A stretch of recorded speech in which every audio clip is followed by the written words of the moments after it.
The ground report. The ground report. The government of Trinidad and Tobago is not closing down Petrotrin. The ground report. The ground report. I would think that there's been very clear that all the employees of Petrotrin will exit the company. All. The ground report with Andy Williams and Lennox Smith.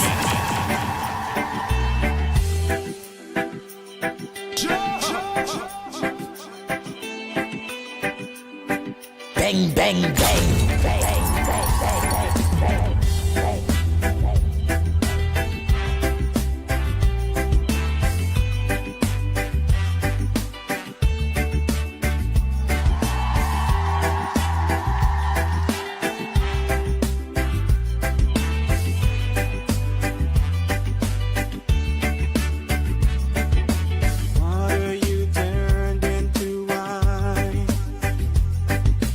Open the eyes of the blind.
bang, bang, bang. The Ground Report with Andy Williams and Lennox Smith.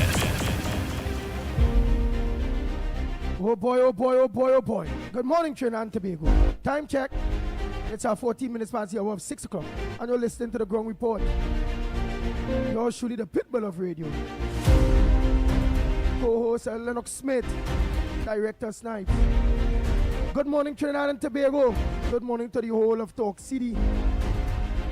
Listeners, Talk City 91.1 FM. Good morning to each and every one of you. Let's say a pleasant good morning for those of you on social media, on our several social media platforms. Good morning to each and every one of you. Snipes, good morning to you. Blessed morning, Andy. Blessed morning, Trinidad and Tobago, and of course, the wider world. Nice. Lennox Smith, a pleasant good morning to you. Yes, indeed. Yes, indeed. A pleasant good morning to you as well, my friend. Of course, I trust that you had a wonderful Shuk Diwali. Is Diwali? No. It's not Diwali at all. It's Eid Mubarak, right? I was just trying to test you rhetorically. But that being as it may, I trusted that all would have had, of course, a wonderful weekend. It was a protracted weekend. We had, of course, some discrepancy in terms of the sighting of the crescent moon that will determine finally the end of Ramadan.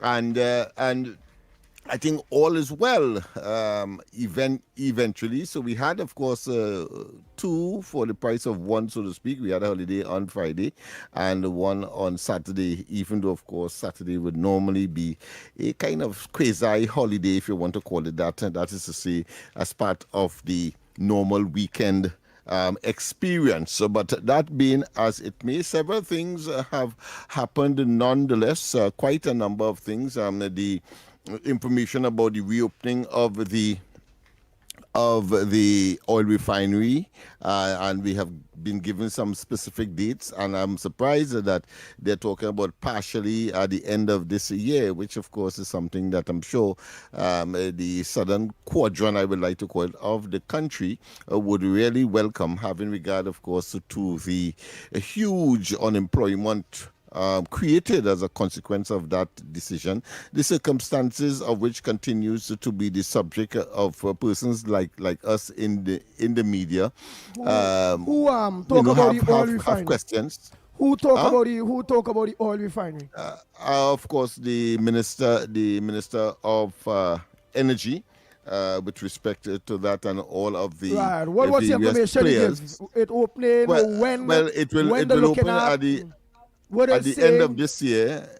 At the end of this year, and there are several players, including, of course, the in an advisory capacity, the National Oil Company of India, and in the process, I think the OWTU has submitted another bid that clearly would be taken into consideration. I say would be not from a I don't think it could. One local right now, one OWTU and them, they have no money. They admitted recently, I see news thing where they have no money. How they went indebted with all the trials and bidding for the same thing, how they indebted. It doesn't mean that they don't have the capacity to manage. It doesn't mean that. So it could not be for a different ownership. arrangement. You're talking about management. Not the own. That's right. And I'm saying they have put in a different another bid. So obviously, if there is a cash flow issue or financial paucity, it means that therefore, and they have seen it fit to decide to put in a bid, and then the bid has to be of a different nature. Of course, I don't have the details except that they have, of course, put in a bid, and I would assume it's more for management and administrative and operational. In terms of actual takeover, well, I know that the finance will be coming from several interest groups, including, of course, some coming out, or one or two coming out from the United States. So let's see how that pans out. But I think it is generally good news for the southern quadrant of Trinidad and Tobago, having regard to. But what was the information that Dr. Munilal gave? Could you send that clip in exactly the information that he gave to the people of Trinidad and Tobago instead of we paraphrasing? Because I want to hear from him what. I want to feel him. You heard that? I will direct you to the information. I think it is on the is in the Guardian. So check in the Guardian, and you should be getting an appreciation there. Because I normally these days don't walk with the information. It's exciting. It's very, very exciting. It's very exciting. I know you're really going to be paraphrasing right now, but it's very that real good news. And before the end of the year. And just let me. I have found the article here. Yes, it is in the Guardian. We finally restart talks, spark excitement, hope in South Trinidad. So of course that by itself, and if I was a Southern I would have felt that way as well. And of course, the first paragraph says that residents of Marbella are eagerly anticipating the reopening of the Point-of-Pear refinery as the government advances talks with a slate of international and regional investors, raising cautious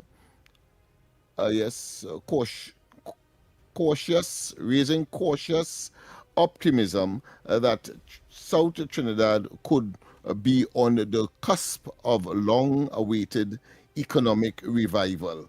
Right, so that speaks for itself. And maybe in terms of the players, let me just skip and see if I can get into play there. Yes. Speaking to the Sunday Guardian, right, the Energy Minister Dr. Munilal, of course, revealed negotiations are on the way with several major players, including Chevron of the United States, the National China Offshore Oil Corporation, Nigeria-based Oando, Indian Oil Corporation, and the Oilfield Workers Trade Union, Patriotic Energies and Technologies, which has submitted a new proposal for consideration. Right. So I think you have gotten the gist of it there, the essence of it, and it could only be good news, especially in these circumstances, because we remember the budget was based on what, $70 or $72 a barrel for oil.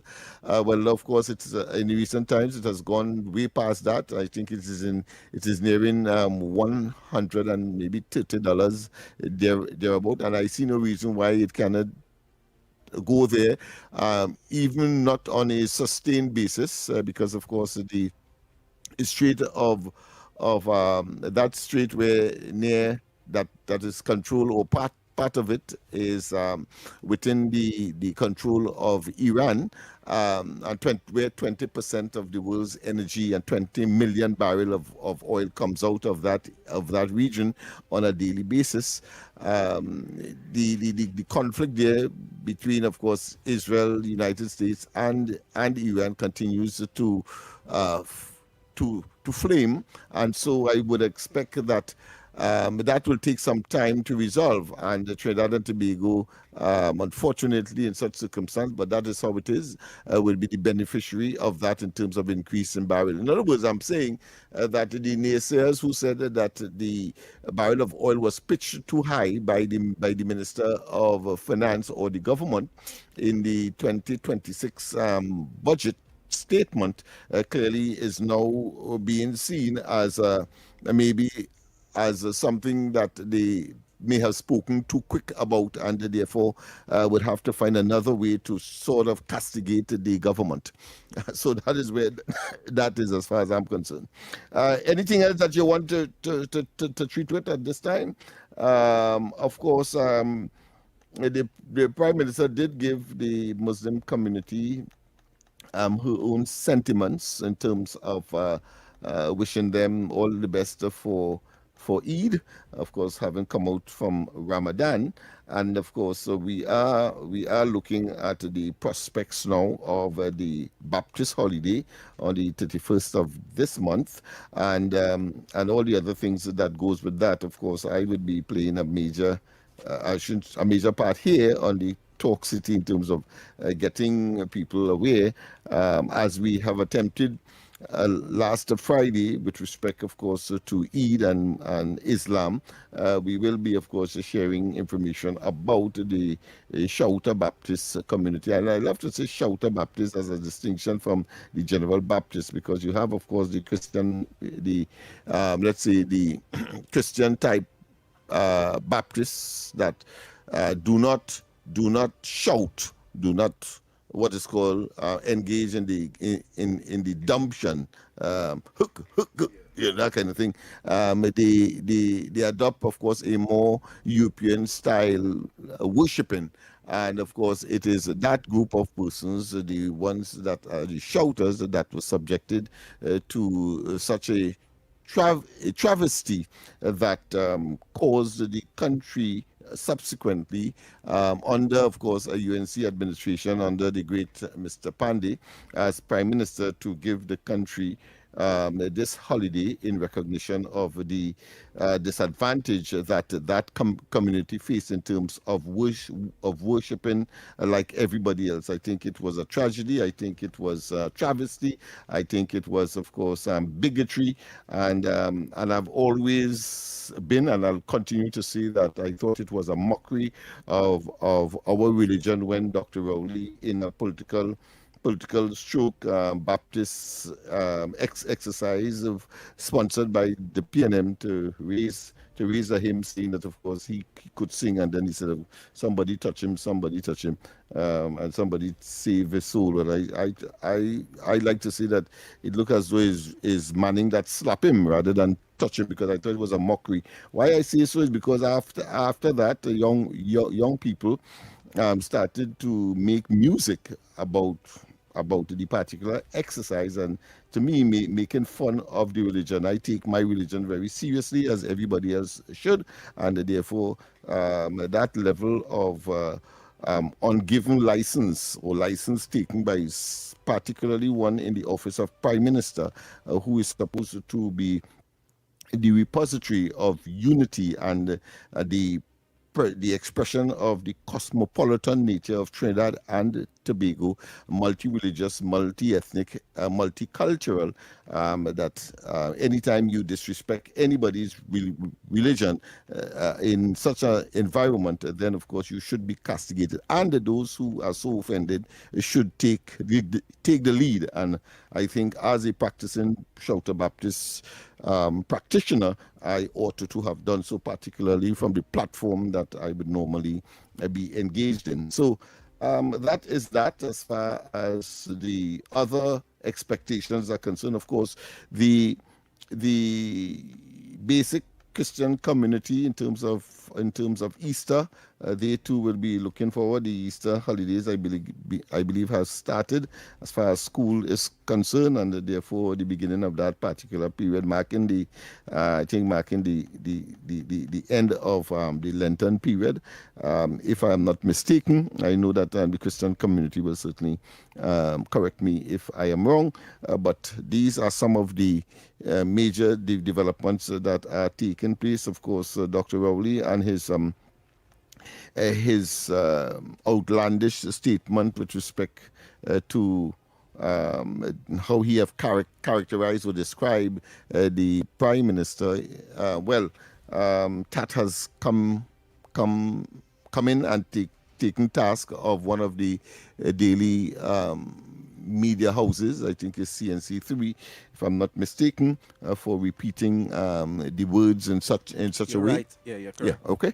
And I too share that, because we would have been subjected to that at one point in time as well, in another place. So therefore, if it is good for us, it is good for anybody. I suppose the reason why they may have taken action in the way that they have is largely because Dr. Rowley is no longer put another way, is now an ordinary citizen, and therefore can be subjected to, he cannot influence, should I say, and therefore the compromising of these institutions, as we have seen him done repeatedly during the course of his prime ministerial portfolio and responsibility in Trinidad and Tobago.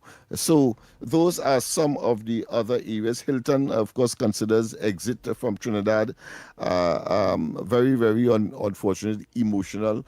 Of course, negotiations would have been taking place for almost 3 years from the information I have gleaned. And therefore, it cannot be this administration that would be responsible for any decision made by Hilton. Remember, we are just a concessionaire, so they have given their brand to, of course, the local operators, and here it is, they're saying that it doesn't reach the international standard that Hilton is known for, and there is quite a lot of money, US dollars, that is required for upgrading. Dr. Rowley, in his response, is blaming, of course, the present administration, saying that they don't know what they are doing. But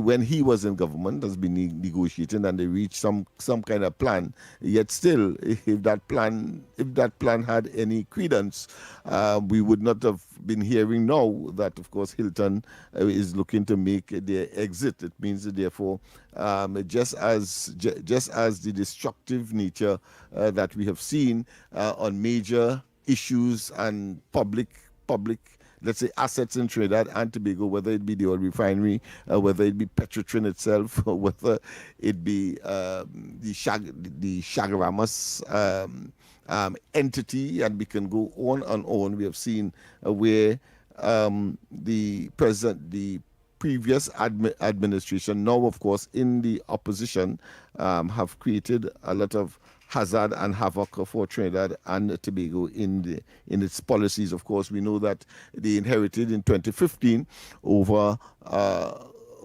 10 billion and counting US in reserve, and by the time they left office, it was vacillating around 4 billion. In fact, I understand the latest is that the reserve is now about 4.6 billion. So thus, of course, the difficulty in getting foreign exchange in Trinidad and Tobago for business, for leisure, for simply going abroad, maybe for medical purposes, etc. It's extremely difficult to get a foreign exchange at this point in time. But fate as it is, having regard to the geopolitical circumstances, the coffers will certainly, as the night follows day, with a high degree of certainty, will certainly be replenished. And of course, let's say, prudent administration of these resources will certainly come to bear eventually. I'm very optimistic. Of course, I want to say domestically or community oriented. Well, I want to commend the minister in the Ministry of Housing, Philip Alexander. He really said that he is the man who can fix it. Well, the following day after I communicated with him, he came the following day. And then we visited, of course, the sewer and other structural issues of several buildings in the East Port of Spain, to be more specific, George and Nelson Street areas. And the next day he came with a team all dressed in their, to identify or to make certain that we know who they are, just in their HGC uniforms, structural engineers, as well as those who may be engaged in the maintenance from HGC perspective. All of them were there. Assessments were made, and of course a work plan will now be in place, in addition to, of course, the possibility of contracts for the immediate community, employment for the immediate community. We have planned that we'll have a registration exercise specific for the general area of East Port of Spain. We have identified the venue.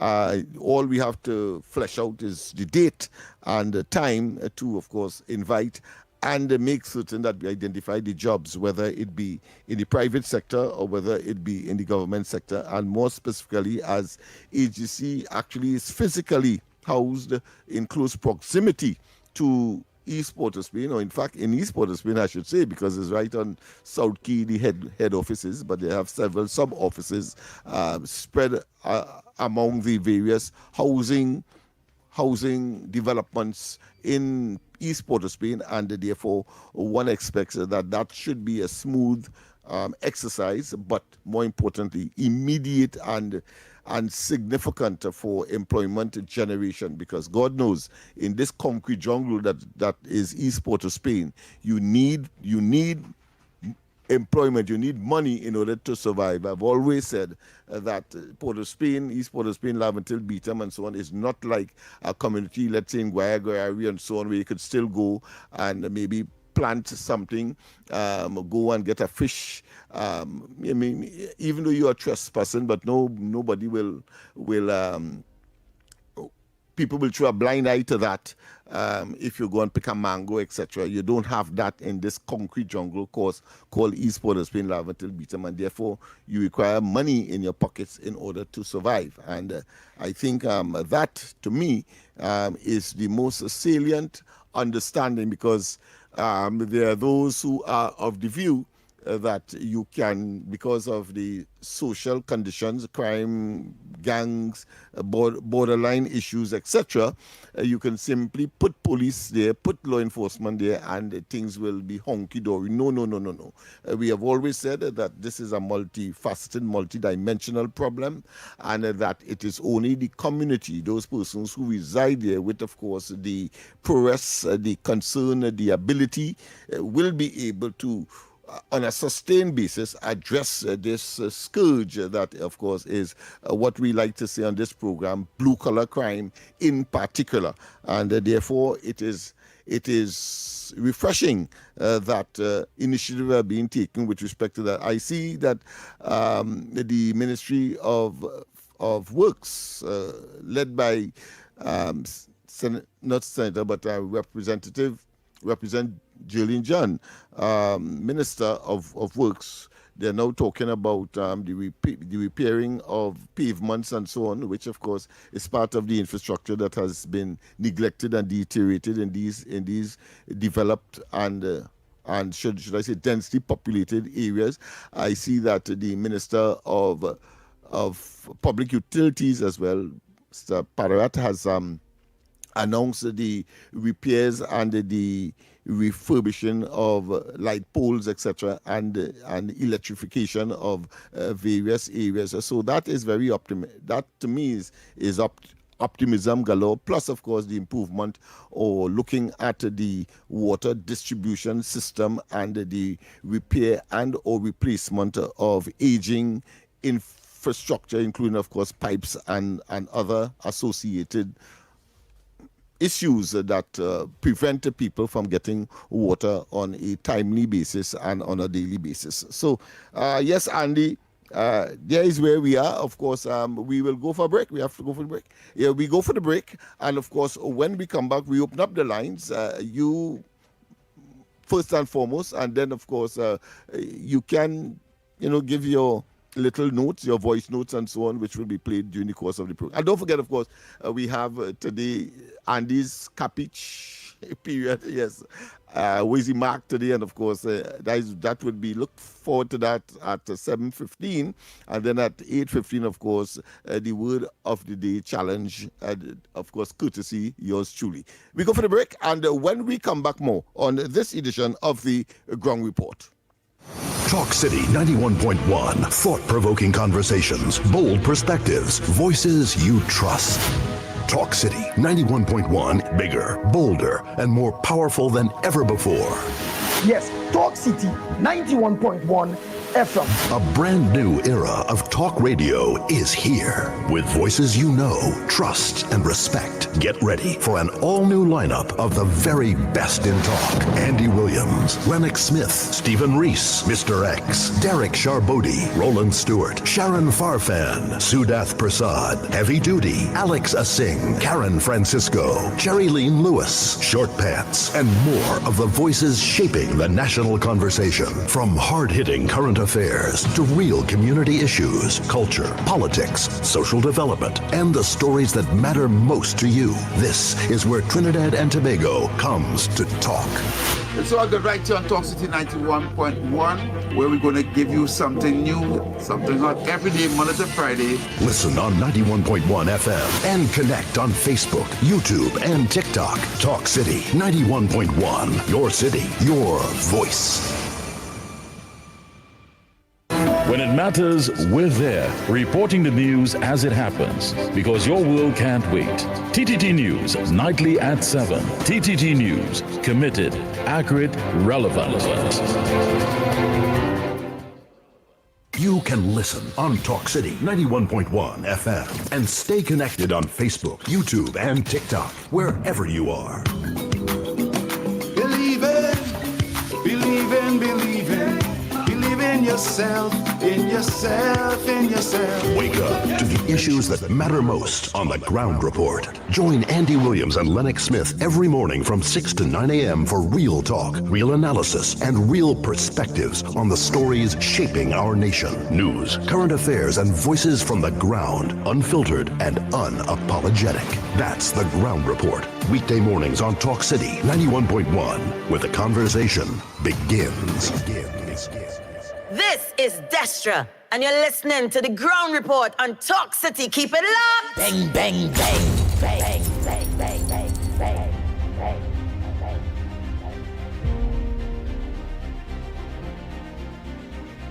Oh boy, we are back. Time check, it's 20 minutes to the hour of 7 o'clock. And you're listening to the Ground Report. Well, the lines are open, the numbers to call. 225-6644, 225-6644, or 239-5120, 239-5120. You could also call 622-4911, 622-4911. You could call us and send us a voice note too on a 366-3053, 366-3053. Or you can also send a voice note on 394-4911, 394-4911.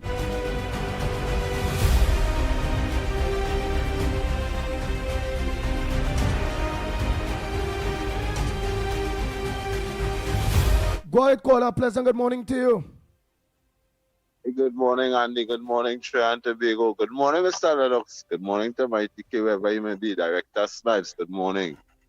Good morning to you as well, my I friend. want to say reporters, man. Good morning. Good morning to all who listening outside on the World Wide Web and in TNT here, right here in Trinidad and Tobago. So long I haven't been on the Ground Report, but it's nice to hear my voice again. Lennox, I would like you to give me a call, or will you send your number for me, please? You know, I'll give Andy my number to get this thing very important, you know, Lennox, and it's only you can deal with it. That's why I want to speak to you, Rabbi. All right. Well, I have no difficulty in giving it on air. 337-6940. I think it's the same number that you may have lost. 337-6940. Yeah. Mm-hmm. I try calling you sometime as well, but you seem to have a problem too. So I don't know if it's my side or your side, but we'll see how that works out. So we know that we owing each other a call.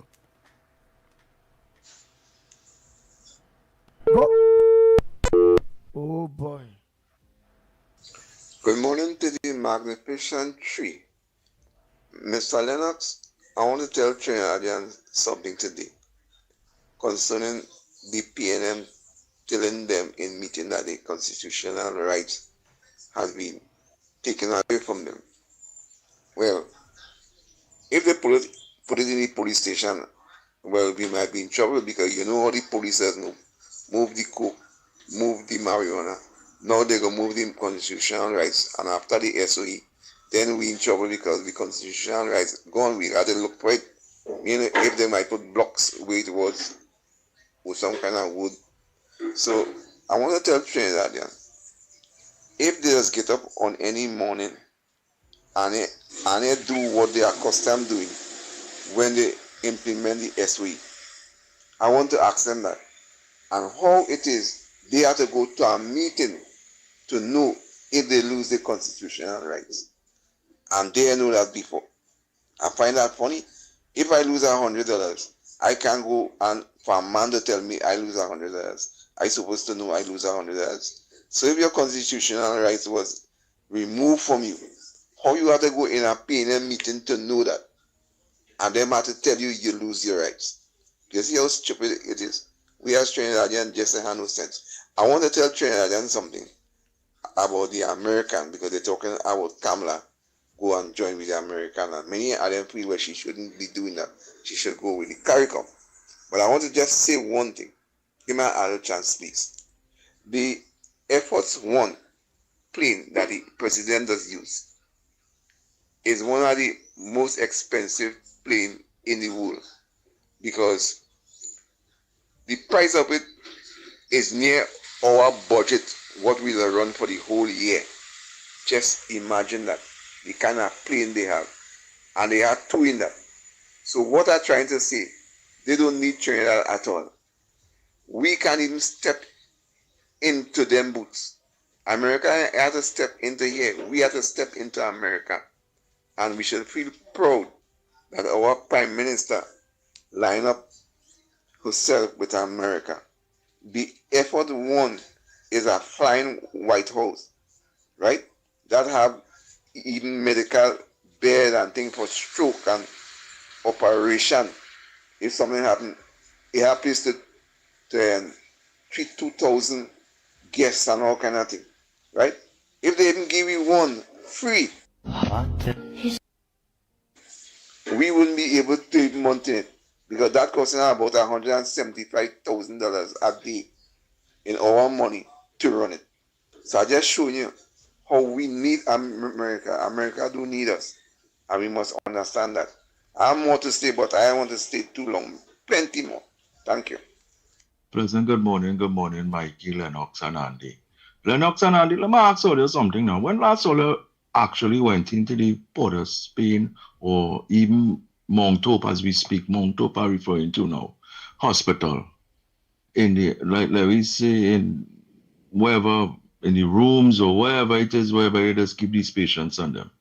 When last all ever went in there and observed what is really going on inside of there, boy. Or it have people inside of there real suffering, you know, boy. Imagine you had to take tablet and swallow just so, no water. They inside bring a little kind of canal water self for you to drink. Nothing. You understand? You're sleeping, you're lying down on just bare mattress alone or sponge or whatever it is, just be sleeping on them kind of, you know, people sleeping on 2 days, 3 days on a chair, boy, waiting for a bed. You understand? So I don't know if the authorities and them could start going and do a site visit like what, you know, some of these ministers do, you know, just bounce in and see what's going on. You know, then they're staying down in the office there, and then all they're just dealing with is just workers want more pay and all them things. Go in there and see. You understand? So I just kind of a little annoyed with that, because, you know, one or two people who I know very well was inside there, and the experiences say, well, boy, if that's hell, they ain't want to go to hell at all. Now they will stay outside, you know, they ain't want to go in there, boy. That's worse than hell, they say. You know, so they will just let me prove them wrong now. Let me see if we can fix this thing. So the authorities and them, you know, the Minister of Health, you know, do a site visit now, man. Go into these certain areas and just walk in. Don't let nobody know you're coming, and just do what you gotta do. All right? All right. Blessings, everyone. Good morning again. Last call before we go for that break and come back. Go ahead, call the morning. Good morning, Andy, Lennox Smith, Director. Well, and Mighty K, wherever Mighty K is. And to all the sensible listeners of the children as well too. Lennox Smith, when I come to them, dilapidated, eroded apartments and Duncan, even the pension quarters and the Beatum, Nelson Street and these places, the AGC workers taking a walk there, they continue to do the same thing. If they're playing down my pension court, if they're playing cards, the lining right now, thiefing now whether it's pipe, doors, name it, every wrong they're doing, when they should be attending. I have children and all. I live on Duncan Street. And you complain to AGC, and I will rather call Mr. Khan, because you're very genuine, Mr. Let me say morning to you, people like Dr. Munilal, Jolene John. Until the time for the crying done. You want to get on to the Lord saying nothing, just crying thing. And Andy, we need, as the last caller for this time here, you see bread and butter excuse. We don't want to hear about Air Force One. This is the Gong report. We need to know what's going on the Gong. It's pressure on the Gong. Right? We need to talk about employment and have a lot of means and ways for employment. A lot of CPEP workers still home. A majority of the ghost workers, what they call it, URP, we had them to study. But they still have genuine workers home. Otherwise, we see all that cars going on in the vicinity of the party bus route that run parallel from Arima to Port of Spain. The drainage problem and them need to be fixed, need to be clean. People can be employed more and more. There's more than 3 months. We need to talk about this bread and butter issue. I call on the Honorable Prime Minister and as the Minister said, well said. Sometimes when they take a walk in these places, because the shaman walking, the accounts department, they will see all who laughing, all who giggling with the falsy and all kind of bad looking makeup on the face, and not doing the people work and have the government looking bad. The Minister of Health, you now get a very great idea. Walk through just so don't let them know you're coming. Right now, I have a partner sit down right in front of the place, Andy. The man sit down sleeping on a chair. He said, you see the corridor in Mount Tobit in a mess. And if that's the brother want to strike, I tell the minister, don't start the parachute, start the walk. Don't tell them, let them know they're coming. And let all deal with the bread and butter issues, that local election coming. And I mean, I don't know if all just want to be here for 4 years, that all not selling the bread and butter issues of the poor people. All they say when everybody win. The party bus is looking good, the drainage problem is looking good, and certain areas alone looking good. Come on, it's not true for no two. Right? Deal with the citizen properly for me, please.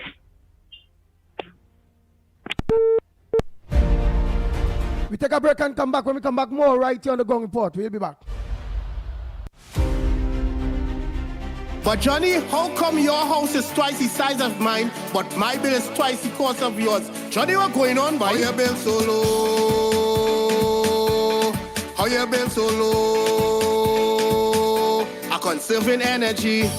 I switch the LED at the stun of the AC, and I'm saving real money. It's our responsibility for a brighter TNT. Cut the waste and you would see. Why everybody asking me? They asking how you been so low? How you been so low? TN Tech, powering the nation into the next generation. Your news, anytime, anywhere. TTT News brings you the facts that matter most, on air and online. More ways to stay informed. TTT News covers the stories that matter. Join us nightly at 7. TTT News, committed, accurate, relevant.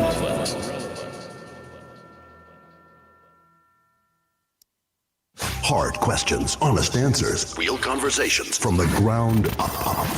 If you want to know what's really happening, don't miss the Ground Report. Weekday mornings on Talk City 91.1. Any views or opinions expressed on the Ground Report are solely those of the hosts and callers and do not represent the views, policies, or official position of Talk City 91.1, its management, or affiliates. This is Destra, and you're listening to the Ground Report on Talk City. Keep it locked!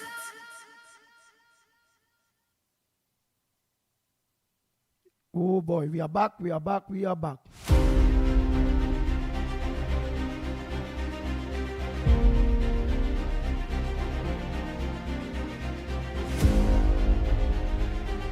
Time check. It's at 7 minutes. 7 minutes to the hour. 7 o'clock to 7 o'clock. And you're listening to the Ground Report right here on Talk City.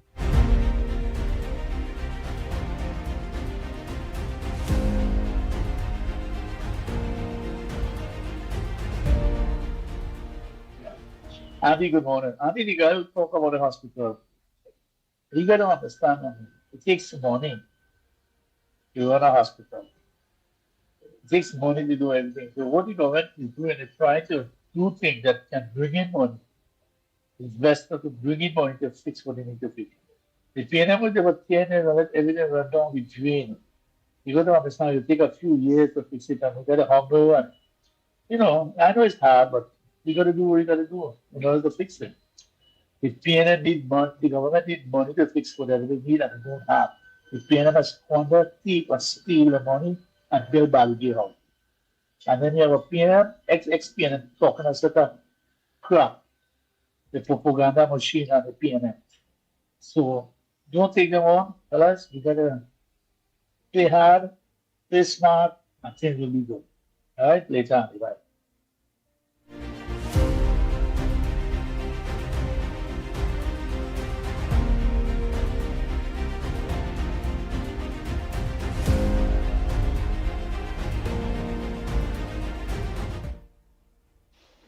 Good morning, Andy.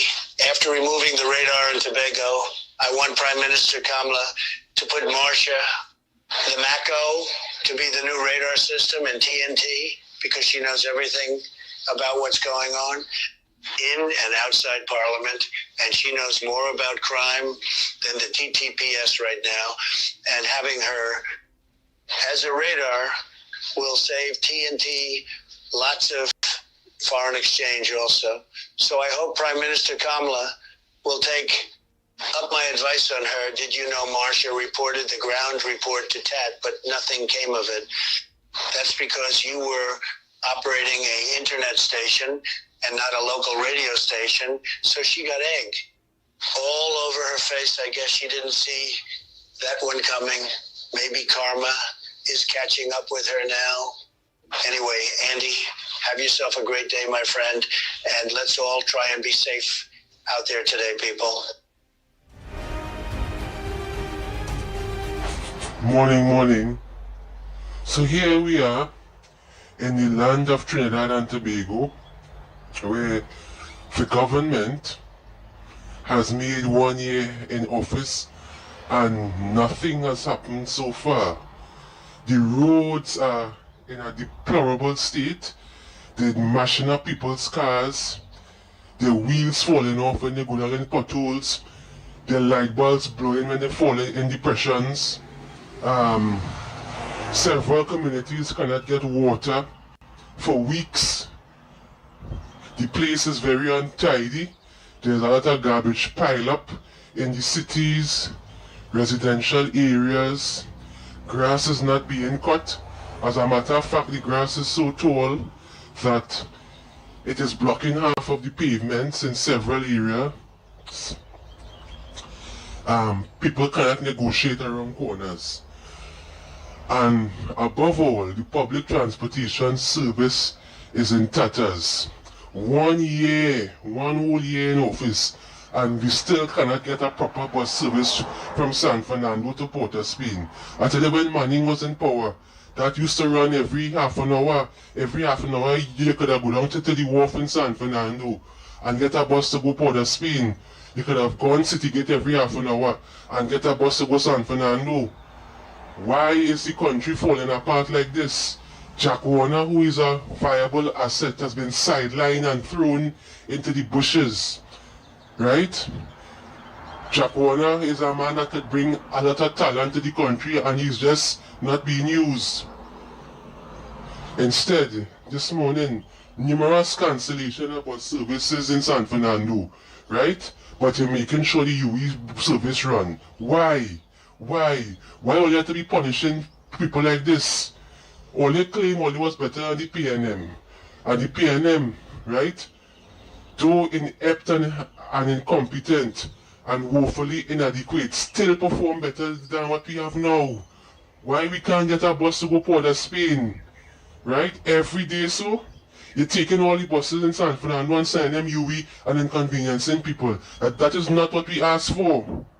And I want the Prime Minister to know, the Minister of Transport is taking all the buses in San Fernando and sending them to UV. And people cannot get bus to go Port of Spain. So what happened? UV is the only service in the country? All they can be doing, people them evil boy. This nonsense has to stop. I listened to several activists on social media, activists who was on the UNC side and cross over to PNM, right?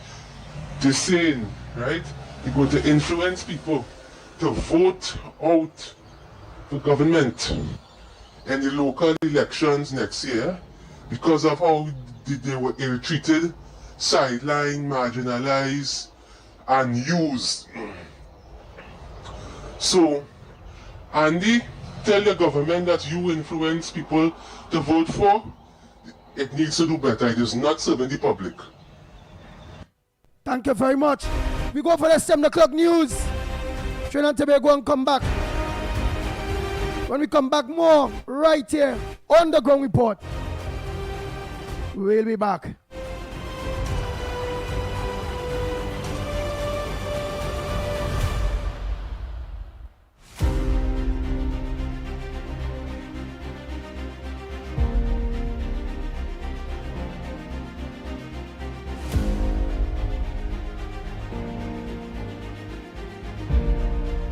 The Ground Report with Andy Williams and Lennox Smith.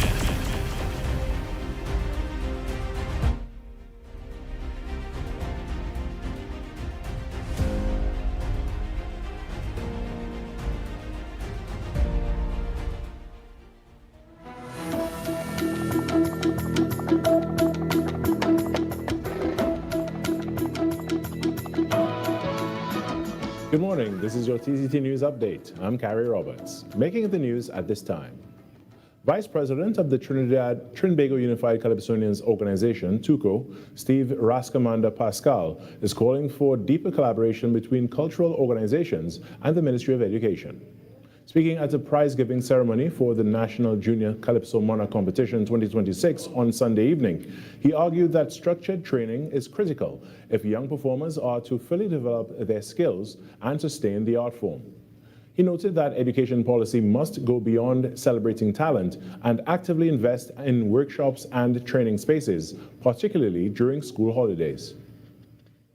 Teachers and mentors, thank you for nurturing the talent, for the guidance, and for believing in our young stars. Your hard work is paying off. Don't stop. Keep doing it. We need you because we just facilitated. You are the people promoting the excellence and working hard with them.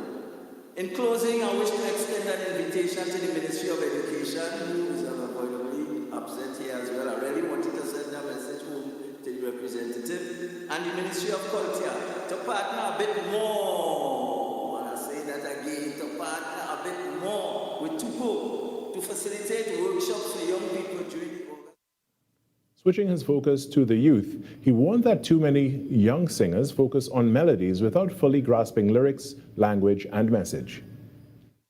So they may appreciate what creating or composing a calypso is all about. It's important. You see, a lot of us, we just hand them the song. Sometimes they don't understand the big words. You know, because some of you, your grammar must be way up. Unlike me, my grandma don't say, so I just give them simple songs to sing. Right? Especially when they can do it for themselves. So we need to understand something. Try to help them to create their own composition. When they create their own composition, it pays off because I hear the Junior Calypso Committee have a special prize for people who compose their own thing. And when you compose... The Ministry of Trade, Investment and Tourism moved swiftly to protect and preserve a turtle nesting site at Maracas on Saturday.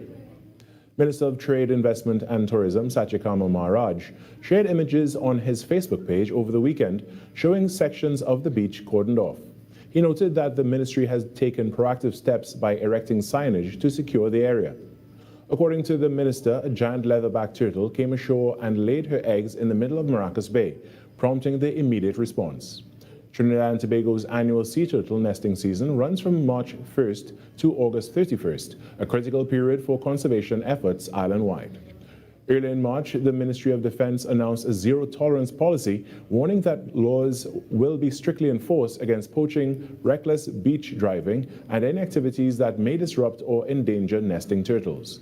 Authorities are reminding the public that harming sea turtles carries serious penalties, including fines of up to $100,000 and a possible 2-year prison sentence.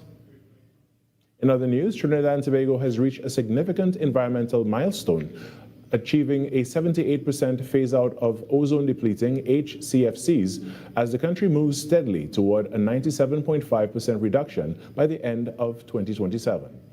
The announcement was made by the Environmental Policy and Planning Division of the Ministry of Planning, Economic Affairs and Development, which said the country remains firmly on track under its commitments to the Montreal Protocol on Environmental and International Environmental Treaty.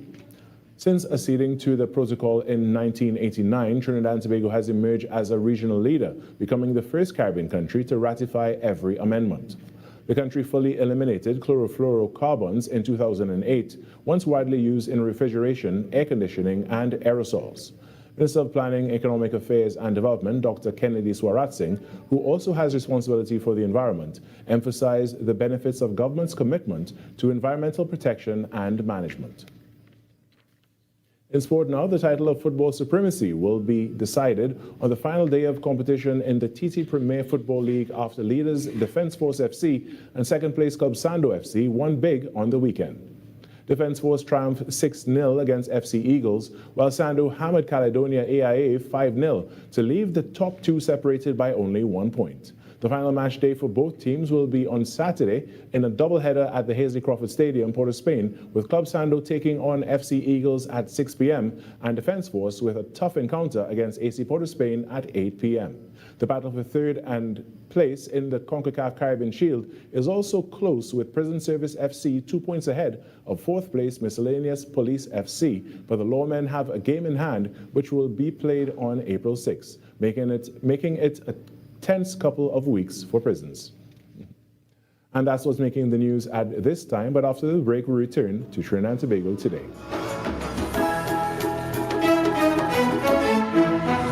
That was TTT News on Talk City 91.1 FM.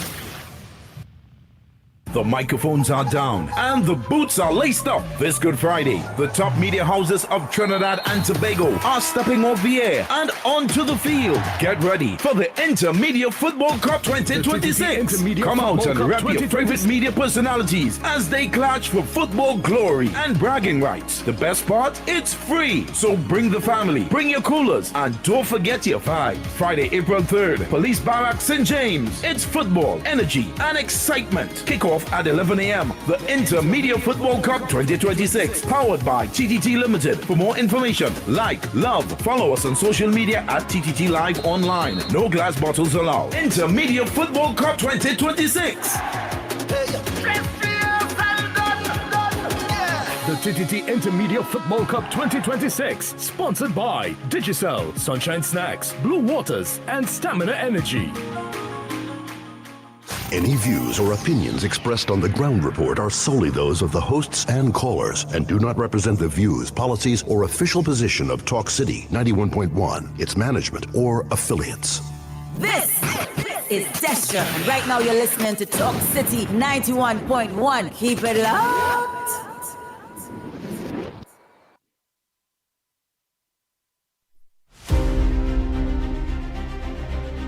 The Ground Report with Andy Williams and Lennox Smith.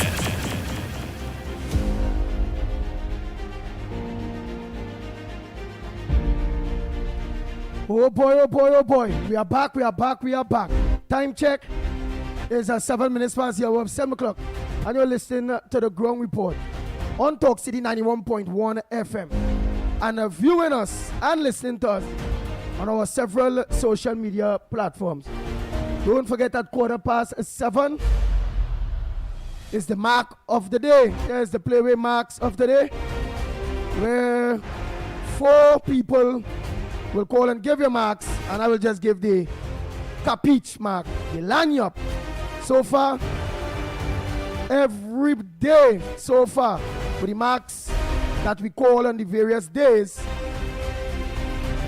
we catch one.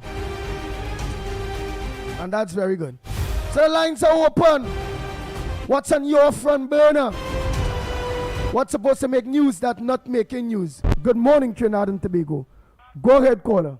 Good morning, Andy Lennox. Director, this is Diego Martin inside.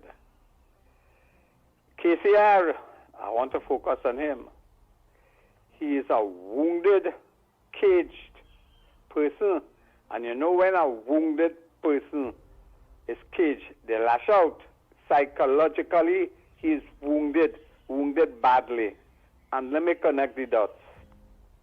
Colombia president is a target and a person of interest in the USA. We had a fellow by the name of KCR going to Antigua, was on an Interpol watch list.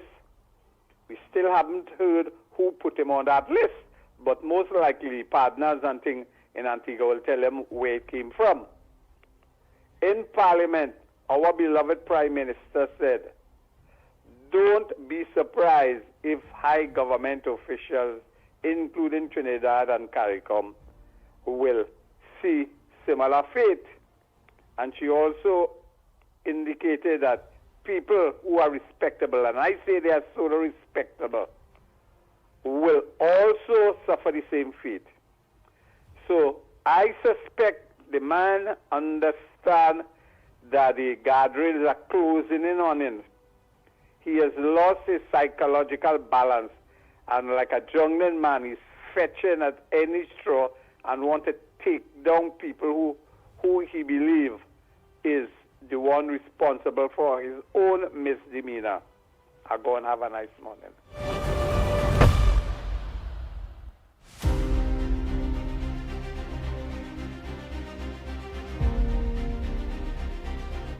Pleasant morning to the ground report. Andy Williams, the Pitbull of Radio, Lennox Smith. And mighty crew, wherever you are, thanks the Almighty God for bringing you back out this morning and for protecting your entire family, your children, your wife, your surroundings, and all the supporters. All the supporters support you and the government.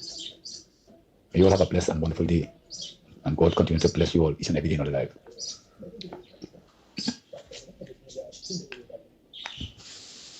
Boss man, let me tell you something. I feel you went and do operation and you take out that mouth here when you put a good mouth. Ever since you come out, you're only bashing the UNC government.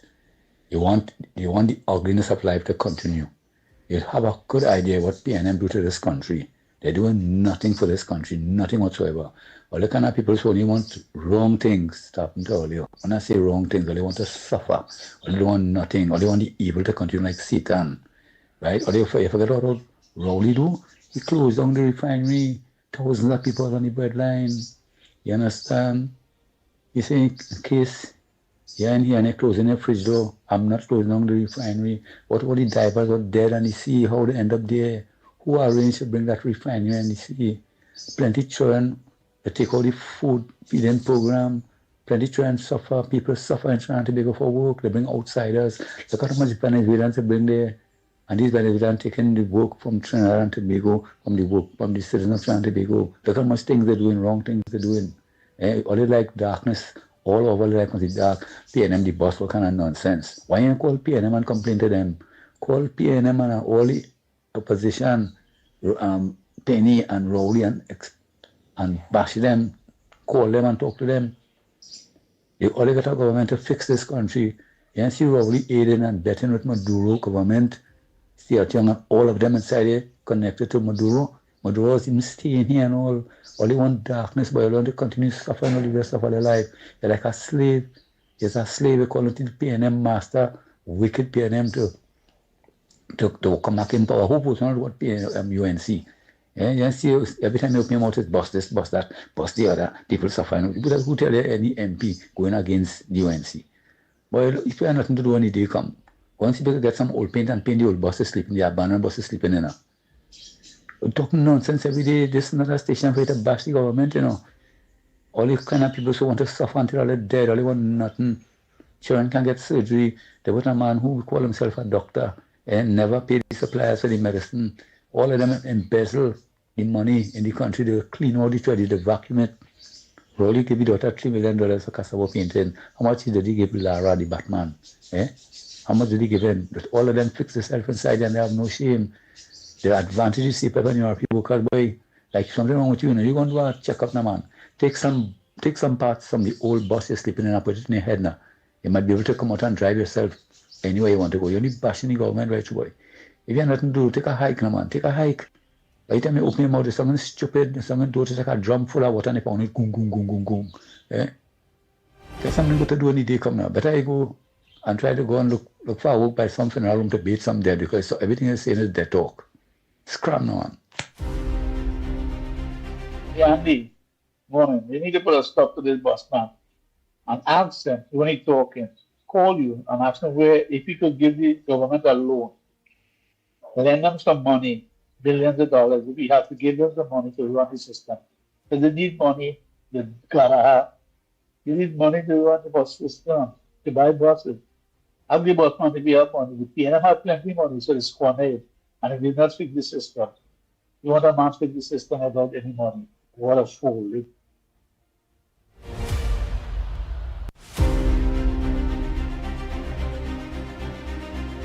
Oh boy, Trinidad and Tobago.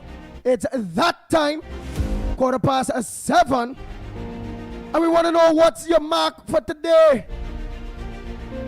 Yes. What do you dream? We had a long holiday. First they say Friday was the holiday.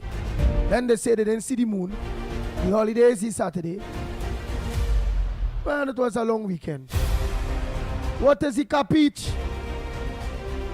What did you dream? What do you believe is the mark that will play today, Monday, the 23rd?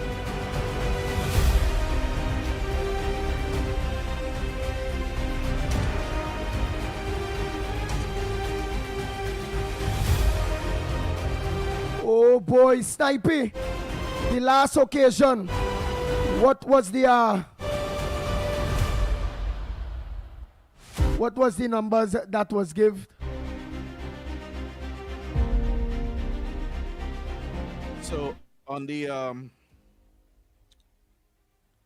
last occasion, we had 36 donkey, 4 dead man, 22 rat, 16 jammet, and the capiche was number 3, carriage.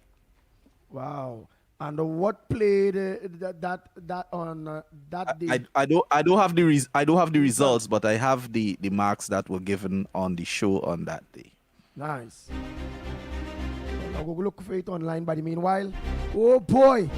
So Trinidad and Tobago. The lines are open. I hope you all are taking the capiche, playing those marks, because so far we have had a winner every day. A winning mark every day so far. So let's hear what is those winning marks for today.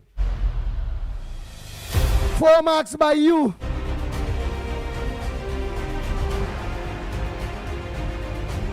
1 marks by yours truly, the pitbull of radio, which is the lanyard mark.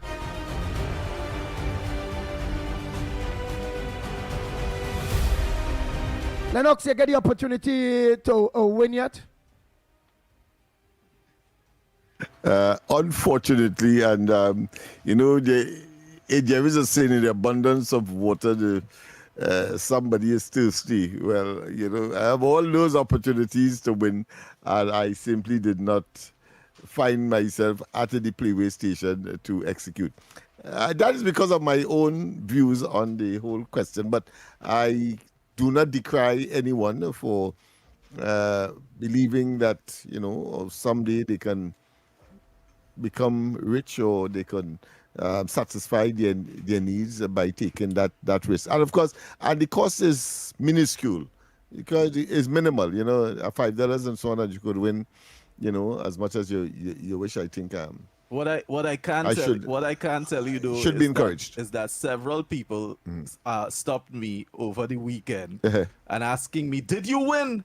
And it kind of opened my eyes to just how much people are locked on to the ground report. Oh yes, from early in the morning. Yes, I was totally shocked. Yeah. It's actually the first time people start stopping me to tell me, did you take your own capiche? Did you get the mark from Andy? Yeah. I said I'm right in the studio and I didn't win. So definitely I'll be playing. But it also, based on what you have said, it also reminds me of for whatever better term, you talk about them who be a man and see a woman and so on. You normally see them, in very what I consider to be not so voluptuous or should I say very nice environment, but they could tell you what to play, how to get rich, etc. But they themselves doesn't express or display richness. So I suppose that is how it is. So we can tell people what to play, but we ourselves, maybe some believe that you will lose that ability if you actually take your own advice. But that being as it may, we are waiting the first call for the capiche of the day. Would we be taking any from the onliners that don't call and from voice notes? I want to believe we're definitely only going to be recording the calls. Only calls. They're free to give their voice note right. in between, but we're not gonna record it. We're gonna take the calls. Well, I'm sure from time to time Andy will give us what they are saying online, but you have to call in order to benefit and as part of the capiche, as an addendum, as an addition to what Andy will of course deliver, because it is about Andy's capiche, and I don't know. So fight walking by. So maybe fight the walking. And maybe on this occasion, Andy, maybe note could be taken on the false start with respect to Eid, for example. I don't know what that represents in terms of the symbols. Oh, how we end up getting 2 holiday. Let me take a call here. Morning caller, where are you calling from? What's your mark for today? Or what's the mark for today? Just give us one. I'm calling from my mark for the day is 1 by Santa Fe. 1 Santa Fe. Oh boy. And why would you say Santa Fe? Tell me quick, why Santa Fe? All right, we'll take our next call by the meanwhile. Right, so that's 1 so far. Next caller, a pleasant good morning to you. What's your mark or pick for today? Andy Williams, good morning to you. Andy Williams, Lennox Smith, and Nigel Sniper. Andy Williams, I go in with 18. Why you going with 18? I go in with number 18, water bottle. Why? I go in with what? Why? Just short and sweet. Why? Why 18? Why you feel 18? Why you seeing 18? Because after here, Andy Williams hit the jackpot whole week. I said, now that amount of money, you can build a water bottle. You can build a water bottle, that's a water money over there. To hit the jackpot Andy, you become the whole week, every day. All right. You know what it is? You know what nice? It's to win Monday, Tuesday, Wednesday, Thursday, and Friday. That is more than a hat trick, you know? Yeah, boy. That is more than a hat trick. Yeah. That was good. Thank you. Next caller. A pleasant good morning to you. So 1 so far, 18 seconds. And what's your mark for today? A pleasant good morning to you. Morning, gentlemen. On the last 2 days you all had called, man. Yeah, the mark. I'm going to feel what's going on, Andy. I play the 16 in the morning. But I want to play the lunchtime. I'm going to feel going. Wow. It came 4 o'clock. 16-2 jam and 16-31. The evening, so every day they go report any mark. Yeah, boy, for real, you know. But just the kakada, the sometimes when I the kakada to play too. So all of that in it. Now, but they go find the $5, man. They go find that $5. But you go ahead. What's your mark for? What's the mark? They come in below 25 twice, 10:30, and for 1 o'clock. 25 is 12 in Chinese. Right, but give me one mark. What is the mark you give me so far? 12. 12. Right, 12. 12 is what? King. And why did you pick the 12? Well, 25 is 12 in Chinese. Oh, 25 is 12. All right. So far, 118. 12. One more. Let's go. Oh, boy. Let's go for that one more. Morning caller. Where you calling from? Good morning, Andy. 13. Last night I had a new great-granddaughter. 13? 13, Crapo. So why you playing she for that? Girl child, Crapo. Oh, girl child is Crapo? Yeah. All right. Thank you very much. So, Andy, are we going to be taking one more capiche, and that's from you? Yes. And knowing the whole time we have been winning, every day so far since we started this, we had a winning number. Whether it's the first number, the second number, the third number, or whether it's the first draw, second draw, third draw, or fourth draw, one of our numbers are coming within that draw. And I will say to see, we have been winning money. I'm going to say 14 today. I mean, all that money that have been winning, whole week we have been winning what? They say 14 is money. I'm going to say that next one is money. Yeah, 14, man, money. Yeah. So that's it, Snipes. What's those marks? Oh boy. So guys, I hope you're recording at home. Coming in today, your capiche for the day. We have 1 centipede, 18 water boat, 12 king, 13 crapo, girl child, as they say, and of course the capiche coming in from Andy today is 14 money. Yes. Good luck to everyone on the outside with the kind compliments of the NLCB. Nice. Oh boy, well now let me go online and see all who think with online day. Primrad say, guys, play number 0. Zandu say 1 and 29. That is Zandu. So let me see, we go see one of we people that say 2, you know. But there's only 4 we could take and 1 cap each, man. Some Joe Moses say Anderson Wilson does play for 37. Andy Williams, and he laugh. I don't know where 37, I think it's up to 36 partner. Carmen say 4. Dead man. Who is that dead man, Carmen? Premier say, guys, number 12.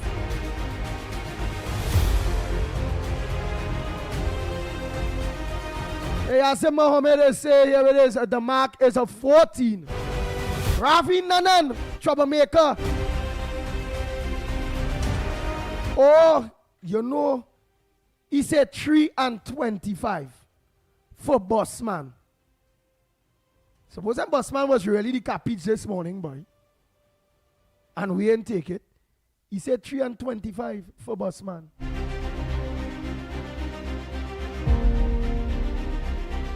Glory say you're 15 for sick woman. That's Rick.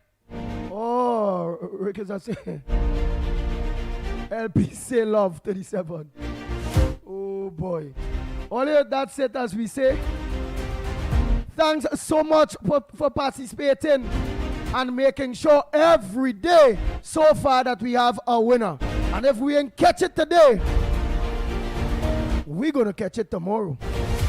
But it was nice that we actually caught it every day so far. We didn't play it on the religious holiday. We didn't play that thing on that religious holiday. And I believe we'd catch it on that day too. Anne-Marie Amen, a pleasant good morning. She said 2. Katie Acton say play 11. Wow, all only know the marks, boy. Regent Jamarad say play Big Snake 35. Where's 2? Where's 2 Snipes? That's old lady. Oh, I wonder who she playing for that old man, boy. Oh, Miss Roadbrook. Oh, Miss Santa Cruz. Who's he? No, but you can't call them that. They just get vexed. You have to say senior citizens. Yeah. They say the age is just a number. So those senior citizens, don't say Miss Brookbook and Santa Cruz old at all. Senior citizens, come, let's go. Good morning, Andy. Good morning, Lennox. Good morning to you. Good morning to Almo. What's your soldiers and them? And what's your my mark this morning, Andy, is 33 for you and Lennox. Because all break a record. All they work on a holiday too, you know. Where's so 33 is the mark. Where's big money. Oh, big money. Spider. Let's say congratulations. I thought 14 the local alone was minister, money. right? But I said 14 alone was money, so money is 14 or 33. So small money is 14 what? and 33 and 25. Oh. And also 35 is money too. Oh. And then, yeah. I see you're taking the country now or call back? Or No, that's it. The marks are finished. What's on your front? You see, right. you done start already about if I taking Kuchu, meaning you're going and come with Kuchu. And that what I mean? Well, I come in with the issues at the end of the day. All right, a front burner? Yeah, front burner. Well, remember your daughter wrong here, your daughter wrong saying daddy, so I hope it's not really Kuchu, and it's a very serious front burner with positive vibes that will end up touching you. That positivity will end up touching you the way it touched Anderson Wilson and others. Go ahead. Well, I'm glad for Anderson Wilson, but he get blessings, you know. The pastor pray for him. The pastor was praying for me for the last 9 years plus. And I ain't seeing the press like it. I gotta get a new pastor. You watch church you go to Andy? You gotta get a new pastor? Yeah, I got a new pastor. Well, I must say congratulations to the local minister. I see that we got a new president or a new prime minister in the making. How? How? You ain't see it? How? We go talk. All right.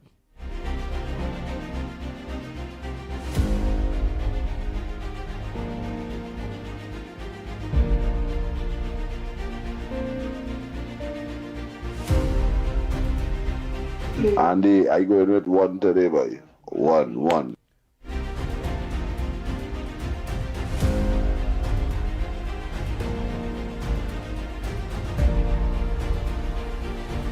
Nice. So Trinidad and Tobago, don't forget the lines are open. What's on your front burner? But here it is. When we come back, more right here on the Ground Report. We'll be back because I have some issues that I would like to raise this morning here. Go ahead, Snipey. Your world moves fast, so do we. TTT News brings you the people, events, and issues that matter most. Stay informed, stay ahead. TTT News, every night at 7. TTT News, committed, accurate, relevant.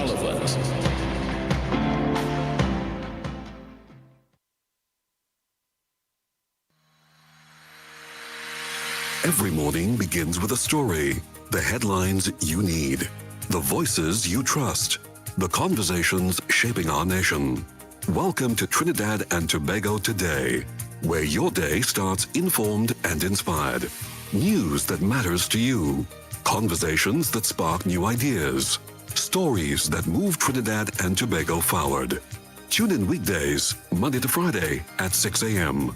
or join the conversation on any smart device at TNT Today Show. Trinidad and Tobago Today. Start here, exclusively on TTT. From road to the radio. Talk City 91.1. This is Destra, and you're listening to the Ground Report on Talk City. Keep it locked.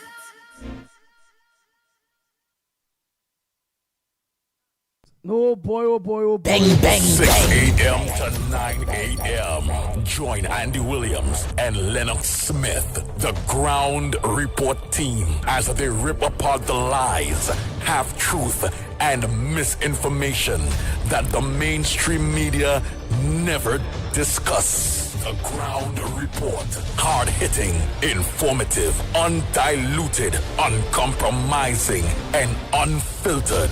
Monday to Friday. Get the raw facts before making any life-changing decisions. Only on The Ground Report.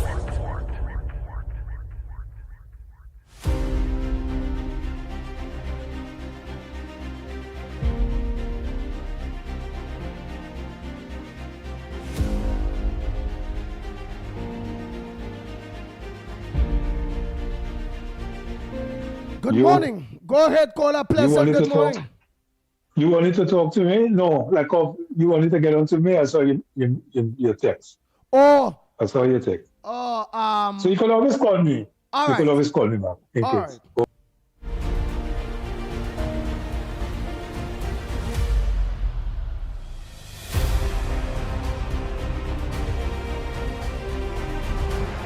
You know, is my grandmother trying to get on to and making mistake. Boy. What I want to talk about, put as one of the frontliners or headliners this morning, Trinidad and Tobago, right, is the Hilton fallout. The Hilton falling out, right? Lennox Smith, what is the all right? Because I did hear you say the falling out have everything to do with the standard in which Hilton Hotel is operating at this point in time, which is not of the standard of Hilton International, where the company, is like, you have a franchise, because it's a franchise we are using, right? So you have a franchise, a Hilton franchise, and the company is saying, yeah, it is, you're bringing on my franchise because my franchise in Trinidad and Tobago are not up to par. How long was this problem? And that we can see now Dr. Rowley and Mitchum coming out and talk about it, but putting the direction of the blame in the angle of this present government. What is the scenario with that Hilton thing? And it is very unfortunate that that level of obfuscation, rather than taking on with the responsibility, because this negotiation has been taking place for over 3 years. Let me repeat, over 3 years. The present government has inherited a scenario that was clearly incomplete. There was no conclusion or conclusiveness. And therefore, what they're saying is that maybe the present administration find it a bit too financially cumbersome, because we are talking about millions of TT dollars, and they are quoting the upgrade in US dollars, a very scarce commodity in Trinidad and Tobago.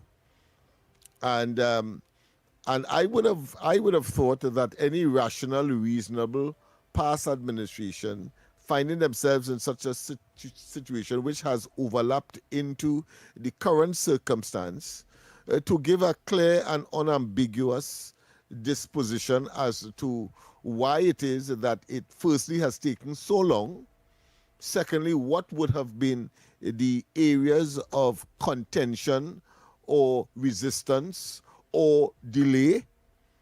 And as far as we know from the article that we have read, it is about money. It is about investment. And of course, on the other side, meaning that on the Hilton side, it is about their standard that seem to have deteriorated over the years because of the lack of what I consider to be the appropriate maintenance or standard that Hilton International expects of their franchise holders. And that is where we are. Wow. All right. Boise Mocano, a pleasant good morning to you. Let me also say pleasant good morning to Pumpman. Good morning to you. Oh boy, let me just get this article here. Ton fallout. Hilton Trinidad and Conference Center, Port of Spain photo by Abraham Diaz. A possible exit of flagship hotel. Former national hotel chain Hilton have sparked political debate, even as industry stakeholders caution against alarm and call for measured engagement.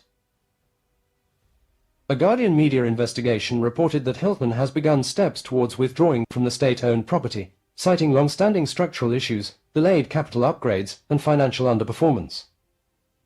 While the exit is not yet finalized, the development has raised fresh questions about the future of one of the country's flagship tourism assets. Former Prime Minister Dr. Keith Rowley described the situation as predictable, arguing that the issues surrounding the hotel are well known within policy-making circles. None of this is surprising to anyone in the know, except that the current government does not know how to proceed and, as usual, is trying to mislead the population through the media, Dr. Rowley told Guardian Media yesterday. He also challenged a key figure cited in the report, saying the cost of required upgrades had been understated. The upgrade that is required is not $600,000 United States dollars as mentioned in the story, but approximately $600 million United States dollars, he said. Jesus Christ, 600 million? That is over $1 billion TT dollars. No, 600 million? That is over $1 billion. Oh, Jesus but Dr. Christ. Rowley has the temerity, the gall, the effrontery to try to project onto the present or arrogate onto the present administration lack of negotiation or lack of negotiating skills, which they would have inherited for 3 years, which his administration would have had for the better part of 3 years, and could not reach a conclusion. But he expects this administration, with the tight fiscal reality that they would have inherited, and suggesting that it is an easy fix. No, I think it is despicable and it is egregious, frankly. But go ahead. Let me finish here this. Let me finish here this Trinidad and Tobago. Where the hell? $600,000 United States dollars as mentioned in the story, but approximately $600 million United States dollars, he said. He added that negotiations during his administration had already reduced that figure and advanced the process towards implementation. Dr. Rowley maintained that a structured plan had been in place before the change in administration. If today there is still disagreement and dissatisfaction with Hilton, then that is a matter that must be explained by the government, which inherited a smooth, ongoing, agreed process, he said. He criticized what he described as misleading leaks, adding, this could be nutrient too as the incompetence reigns. Former Tourism Minister Randall Mitchell echoed similar concerns, pointing to what he described as a breakdown in continuity. Responding to questions via WhatsApp yesterday, Mitchell said that prior to leaving office, the government had already agreed on a phased refurbishment strategy. The project was to be executed on a phased basis through Atek as owner and Udicott as project manager. Technical consultants had already been engaged, and the procurement process had commenced, he stated. Mitchell argued that the apparent lack of progress reflects deeper governance issues. The stalling of the Trinidad Hilton refurbishment project is both unsurprising and regrettable. It shows a lack of strategic direction and evidences a failure to understand the critical role that diversification in the tourism sector plays, he said. He added that the situation raises concerns about the state's broader economic planning. The UNC claimed to have all the answers, but we now know they never even understood basic fundamentals about the different sectors of our economy. Amid the political back and forth, the Tourism Industry Association of Trinidad and Tobago, TIATT, is urging a more measured approach. TIATT President Lisa Chandelier downplayed the immediacy of the situation, noting that upgrades are a routine part of international hotel operations. Inventory upgrades are a regular operational component of the Hilton-Atek partnership, she said after reviewing the report. These matters are best handled through joint internal dialogue. Hilton. Well, boy, you're talking $600 million US dollars. Boy, that is somewhere in the vicinity there. That is about 3 billion TT dollars. Yeah, but I would wait until the government make its statement on the matter. I don't trust. But it says a face. No, because he said that they inherited something that was almost ready for unraveling or implementing. But my question is, I noticed they have studiously avoided saying how long this process has taken place, and this has reached the parties for negotiations concern. It's 3 years we are talking about. Why it took that long? Notice they ain't talking that, but they're saying that the government inherited a process that was ready for implementation. And when you look at the cost, was ready for implementation. I as a government would have wanted to question that cost, having regard, of course, to the returns on the investment, because that is a factor as well. Wow. How we gonna do? Because the next story I want to come back with Trinidad and Tobago after this short break that we'll be going on to come back. Wow. That is plenty.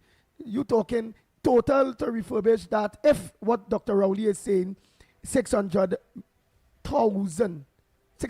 million in fact. Yeah, 600 million as opposed to 600,000. But boy, we could bill about, with that kind of money, we could have about 3-4 new brand of international hotel out there, including standards and all of them. And that is what I would have considered if I am the new government. Because the asset is ours. So put somebody else there. Look for another brand that will improve it on their own and spend the money. Because if from the information we have, it is that it is losing money, and you have to make that kind of investment as a state, then it's better that you put something else and do the usual promotion, etc. I'm sure that it would amount to that, and you may be able to do less renovation or less maintenance investment, because Hilton could say what they want to reach a certain standard that may be that of the United States, and therefore the responsibility of finding the money is not theirs, so they could say that. But I'm sure those are some of the considerations that the present administration would have been considering to put value for money, having regard to the fact that it is not a viable entity in terms of economic profit making. But go ahead. But not only that, what I also watch at is that figure ballooned to 600 million US dollars under the previous government, that negotiations have been going on for 3 years, because they had their Pacific contractors put in place to really and truly do that, and because I cannot see already.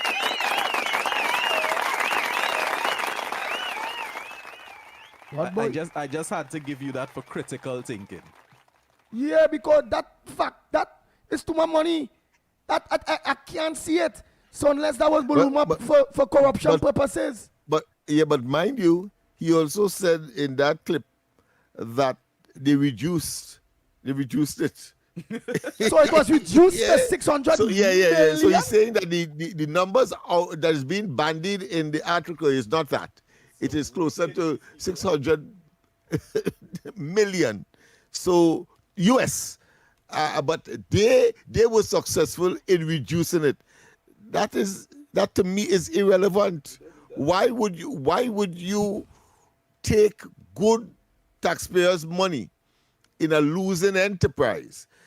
You see, it reminds me of Train 1, 200 million to prop up, to maintain something that you will never use and still not use, and telling us some cock and bull story that you're using that for leverage. No, but here why I will ask the people of Trinidad and Tobago, how have an existing structure there, right? That's like a house. Yeah, your house, right? You are your house, you decide you want to upgrade your house. To upgrade your house, you may organize, change the lighting outside your house a little bit. You go pass a fresh set of paint, do your primer, pass a fresh set of paint. You may have some old, well, wouldn't be old, but some pictures on the walls and all those things that was there for quite a little while, that you will put some fresh pictures and all them kind of thing there, right? Bed sheets will always remain the same, right? But even if you had to buy bed sheets and pillowcase or change a mattress or in the Hilton there, right? I'm watching all of that. All right. Redecorate the rooms and them, whether it be adding something, because remember, it's not much of an existing structure that is left to be done if you're refurbishing or rehabilitating. There's nowhere in the discussion where they say they're adding rooms, so you ain't adding anything. It's just maintenance, you know. And here we have this exorbitant, incredulous sum of money. I mean, come on, any government must want to find out what really transpired there. And I'm sure there's more in the motor than the pestle. Anything Dr. Rowley says, bet your bottom dollar there is more in it. We will go for that break and come back while we will organize and juggle our minds with some other issues that are happening at this point in time. But again, one question I would like to ask. Was it Hilton itself, Lennox Smith, gave that figure that for it to be rehabilitated, and or who will be doing the work? Is it a company, an American company, and Hilton them coming to do that work, or is it that Trinidad and Tobago government had to secure a company in Trinidad and Tobago to do refurbishing work up to the cost of $600 million US? How does work? I would have expected that if the facility, the asset, would have deteriorated to such a point to attract the concern of, let's say, Hilton headquarters, then I would expect that they would be intrinsically involved for the upgrading purposes. We are yet to get any specificity in terms of all of these nuances that would make a conclusive determination. That is why I will want to hear from the present government as to what they would have found and why it is that they are now recalcitrant or resistant to making that kind of investment, having regard to the fact that it doesn't seem to be a viable, functioning, going concern in terms of profitability. No, what we people of Trinidad and Tobago are supposed to watch at, indeed, before we go for this break, and Trinidad and Tobago take it serious.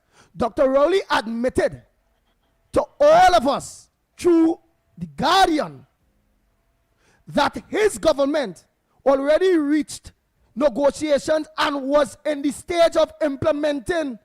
That man and his government was so mad and senseless and stupid that he admitted that they was on the stage of implementing $600 million US to upgrade our hotel by that you ain't hearing about no rooms at around nothing and coming up to that kind of money, and them was willing to spend no expansion, just upgrading the existing facility, because that is what the essence of it is. I mean, if you had added some expansion, you could give some kind of justification and take that into consideration. But there's nothing of the sort, just maintenance. So there's more in the motor than the person. I have no doubt. Here it is. Let me go for that break. I want to ask Trinidad and Tobago if it is that a cost just to paint a place, change, galvanize if you have to. Nah, boy. Upgrade the rooms. It's an existing structure, The last time I went to Hilton, it wasn't looking bad at all. But if it's not up to the Hilton standard internationally, or if it go, really? It's $600 million to upgrade or to build a new hotel? USA. So there's several hotels you could build. And that man was willing to spend that, but he said his government was on the urge of implementing that type of money, boy. This man is a madman. Let me go for that break and come back. And the thing not making money. Nah, boy. Your stories, your communities, your country. TTT News is everywhere, on the ground, across Trinidad and Tobago, and on every smart device. When it matters, we're there, reporting the news as it happens. Because your world can't wait. Your world moves fast, so do we. TTT News brings you the people, events, and issues that matter most. Stay informed, stay ahead. TTT News, every night at 7. TTT News, committed, accurate, relevant.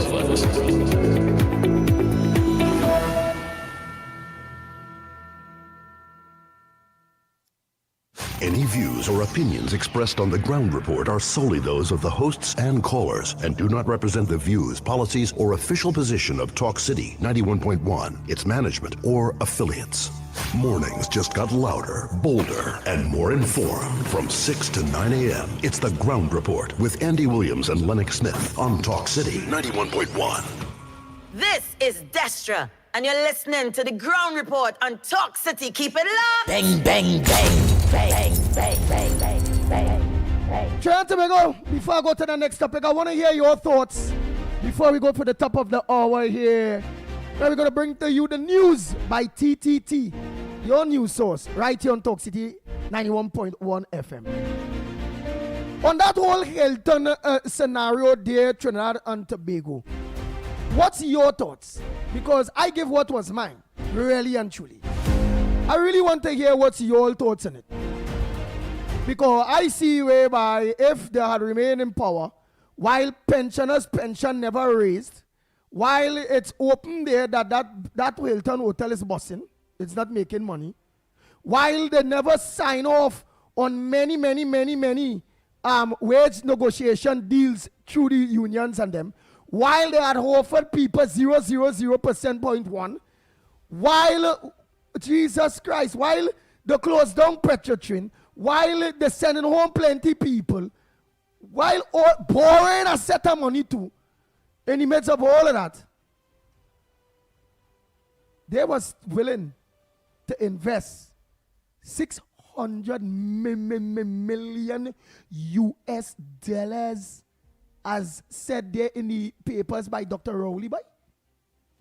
You know what money is that? That money there, if we pump that money right now in the housing sector in Trinidad and Tobago, we can heat up the economy. Where the government had our money and start to build new houses with that kind of money. Like masons, carpenters, like technical jobs, like real people, vendors, like transportation, making money. We say vendors already. That is entertainment and all, because people working, making money. That is plenty more gas selling, because more vehicles go be on the road where the workers who are to drive and what materials going and buy, whether it be the quarries, whether it be the red sands, whether it be the... That is real money. I would have quicker spent that money to heat up the economy in the housing sector, taking a page from Manning book. But Rowley Van Dam wouldn't do that. He will never take a page from Manning book because it had some good things that Manning did do. Jump high, jump low. All the lines are open. I want to hear what's your thoughts, short and sweet. I'll just take about 2-3 calls on this. It's about 4 minutes, you know. What's your thoughts on this whole scenario when it coming to Hilton? And I think people should be looking at a pattern of behavior. The mothballed Train 1, where they spent 200 million. Well, in some quarters they say it's 4, but let's say 2, according to them. And then, of course, the investment in that cable facility, TSTT, I think it's 40 million. Oh, no, 240 million, sorry. 240 million in purchasing that Amplia, that it too is not a viable investment. So we see a pattern of behavior for loss and to the detriment of the treasury and the taxpayers of this country.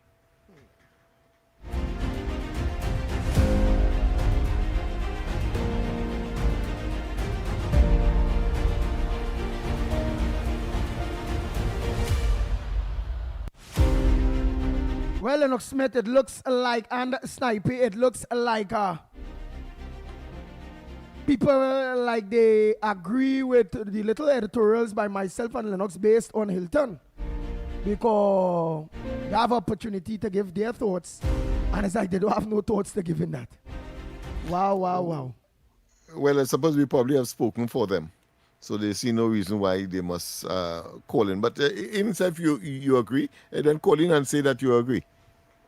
Even if it's that, even though, of course, it is a fait accompli. Yes, indeed.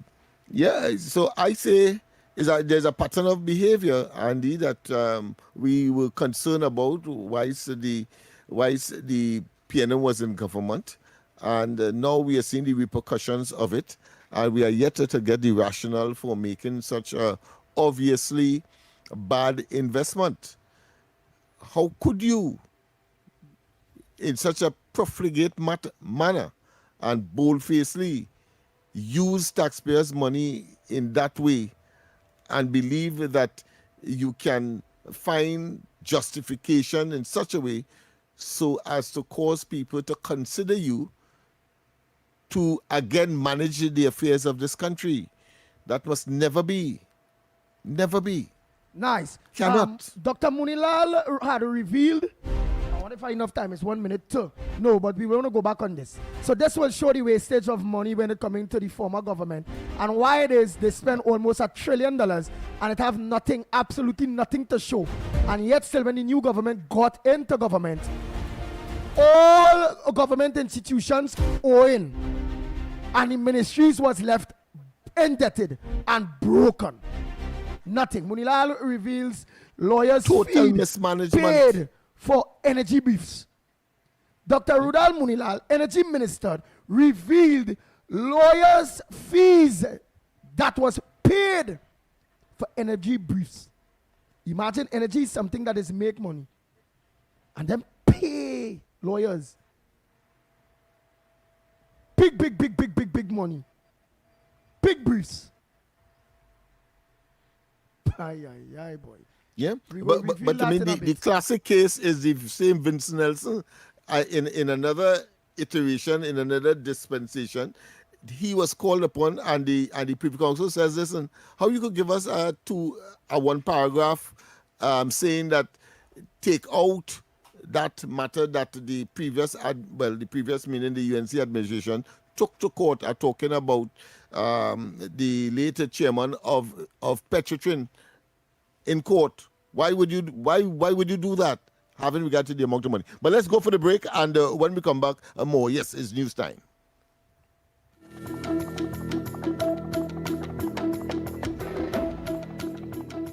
Good morning. This is your TTT News Update. I'm Carrie Roberts. Making the news at this time. Economist Professor Roger Hussein has warned that Trinidad and Tobago should not allow temporary global instability and high energy prices to pressure the state into reopening the Point of Pay refinery with public funds. Speaking on Trinidad and Tobago today, he cautioned that such a move could expose the country to significant financial risk. Professor Hussein noted that current geopolitical tensions in the Middle East may create the illusion that refinery operations are suddenly attractive, but warned that these conditions are volatile and unsuited to long-term policy decisions. He urged the government to be careful not to confuse short-term market conditions with sustainable economic strategy. It may look glossier at this point in time with elevated oil price and the elevated price of refined petroleum products. But remember, this point in time may not last forever. So suppose this point in time were to last for 9 months or for the rest of the year, and we were to hustle and reopen the refinery in some form by the end of the year. Let's assume that for simplicity. And then conditions in the Middle East improve. Professor Hussein argued that the country's current fiscal position leaves no room for the state to absorb losses tied to refinery operations. He said that while he supports reopening the refinery, he is firmly opposed to any model that places financial responsibility on the government. I have no problem if we were to rent this refinery out for $1, you know, as long as the money to get this refinery working does not come from the government of Trinidad and Tobago. It has to come from other players. And if somebody were to come and rent the refinery for $1, and were to employ people from around the refinery and buy our crude oil in Trinidad and Tobago and other crude oil and refine it and increase value added in Trinidad and Tobago, that's how we would benefit. But we have no money at this point in time. Sometimes we struggle to pay wages, to pay workers. We don't have money to be pelted behind and refinery down for 5 or 6 years. We don't. In other news, the Savannah Aero Concepts TT Model Aircraft Club facility is appealing to the public for assistance in identifying those responsible for an arson that caused over $120,000 in damage. Speaking with TTT News, club member Phil Diaz said the incident occurred on Friday when unknown individuals entered the club's compound and carried out the attack. Is assistance from the public to help identify the persons or person responsible for destroying our club. We've lost in excess of $120,000 worth of equipment, including a ride-on lawnmower, power generator, pumps, the galvanized, as you could see, missing from here, as well as when the perpetrators completed stealing, they opted to vandalize the remainder of the items within our shed, and burn it. We lost in excess of 3 airplanes, as well as tools, equipment, our water tank. The club has since shared photographs of the stolen items on social media and is urging members of the public to be vigilant, particularly if they see any of the equipment being offered for sale. In some sport now, the West Indies women are down 2-0 in their 3-match T20 International Series versus Australia as they head into the final game this evening at the Arnos Vale playing field in Kingstown, St. Vincent. But despite the series loss, Captain Hayley Matthews identified a welcoming positive aspect from the performance, which she shared with Cricket West Indies media. One thing that we really wanted to focus on was putting together some partnerships and having 2 batters at the crease for a longer period of time. And yeah, it was really good to see that we had a few of them today, you know, and different people putting their hands up, Steph in the middle, myself, DeAndre coming at the end and looking really, really good too. So certainly was a really good fight back from us, I think, in the bowling innings as well, when you talk about mentally. So yeah, just going on to the next game now, just got to pull it all together. And that was your TTT News Update. I'm Carrie Roberts. From the entire TTT family to yours, have a great day. That was TTT News on Talk City 91.1 FM.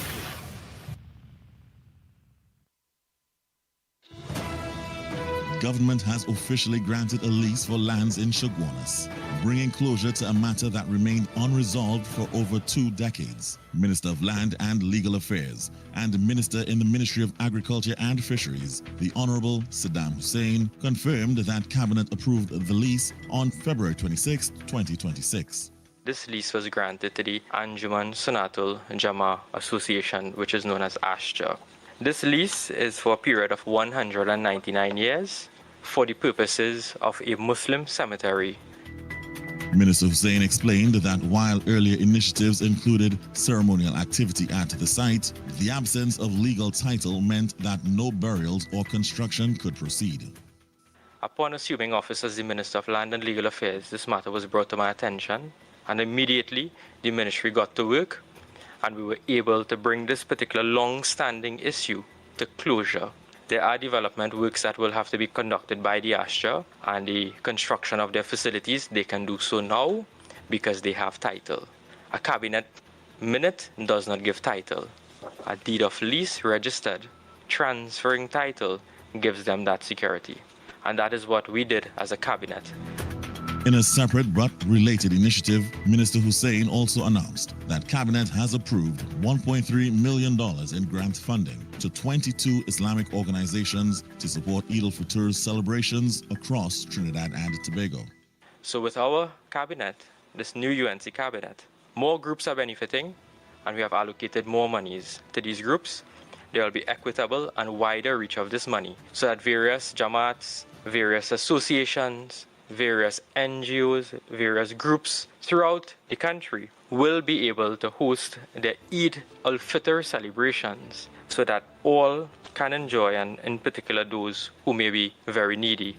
The Twin Initiative reflects government's commitment to resolving long-standing land matters and ensuring that religious organizations are equipped with the legal framework and funding required to serve their communities. This was a production of the Information Division, Office of the Prime Minister.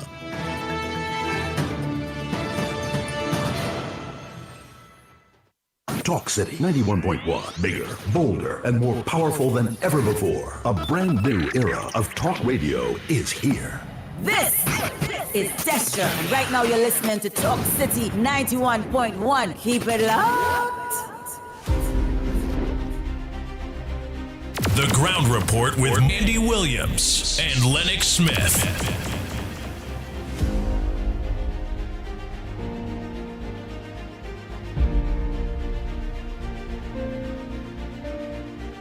Oh boy, oh boy, oh boy. So we did discuss that whole issue of Hilton.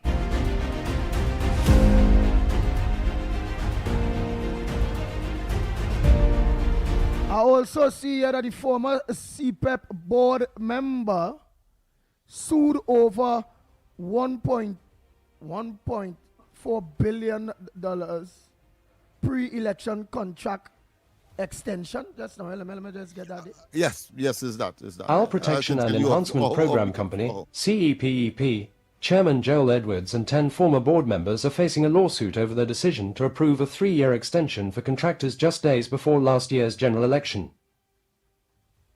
On Thursday, lawyers representing CEPEP, led by senior counsel Anand Ramlogan, filed the case alleging breach of fiduciary duty, negligence, and deceit by the former board. This is the first lawsuit launched by the current United National Congress, UNC, coalition government over decisions taken by a state board under the previous People's National Movement, PNM, administration. The defendants are Edwards, Geeta Rampersad, Kurt Bernard, Thomas Sanwa, Wendell Williams, Yinka Jagbir Garcia, Camille Hussain, Maurissa Smith, Robert Lee, Brian Rock, and Michael Seals.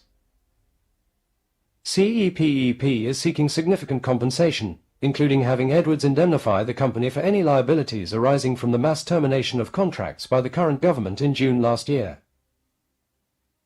According to court filings obtained by Guardian Media, in late March 2023, an official from the Ministry of Local Government and Rural Development approached CEPEP Chief Executive Keith Eddy regarding the contract renewals.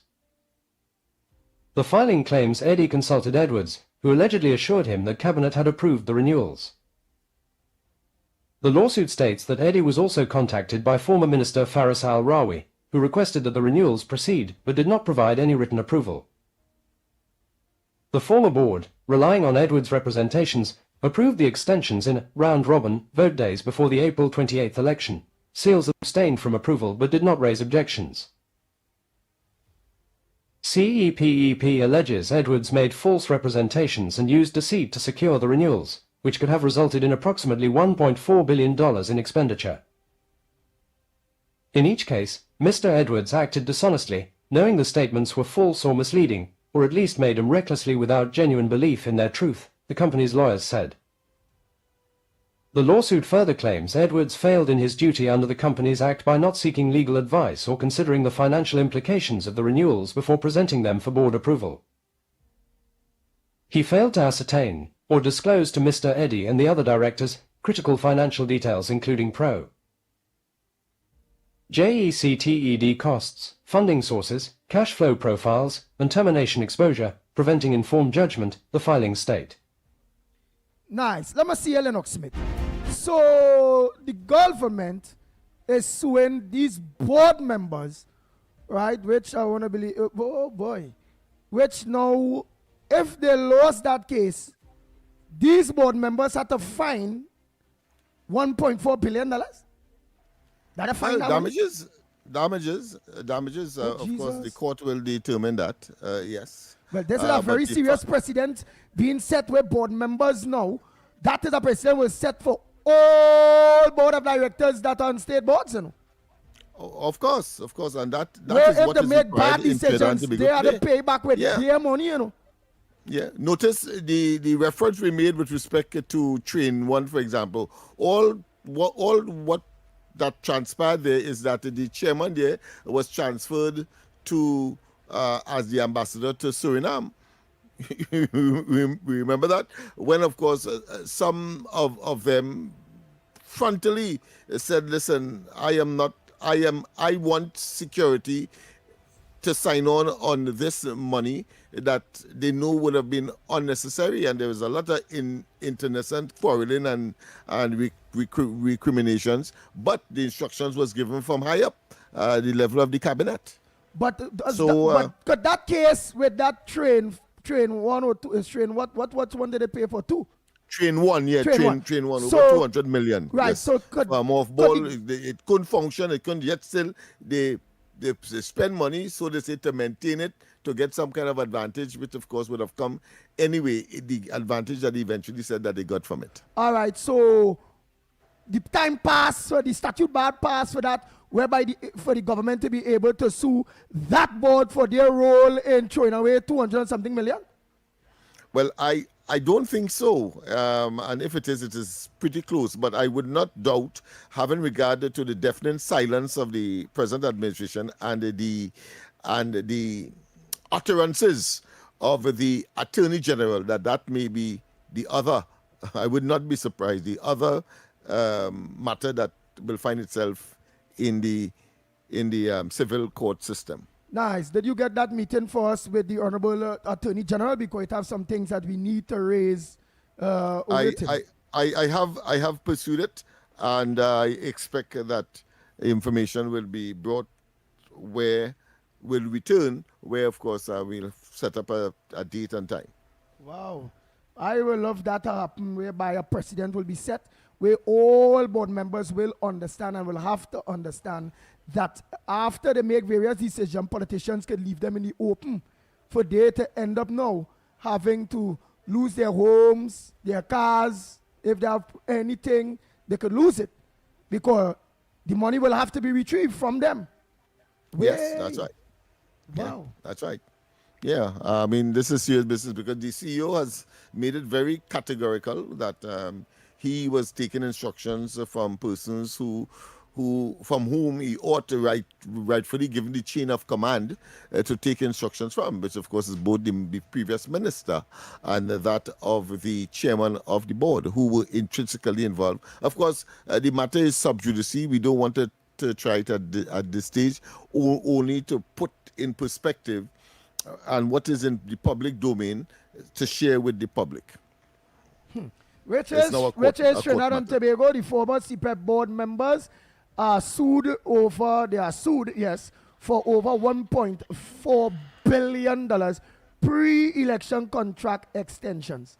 That's on the, what page is this? On the essentially the claim is that no instructions was given by the cabinet to so do, and therefore they did it on their own volition and should be held accountable and culpable.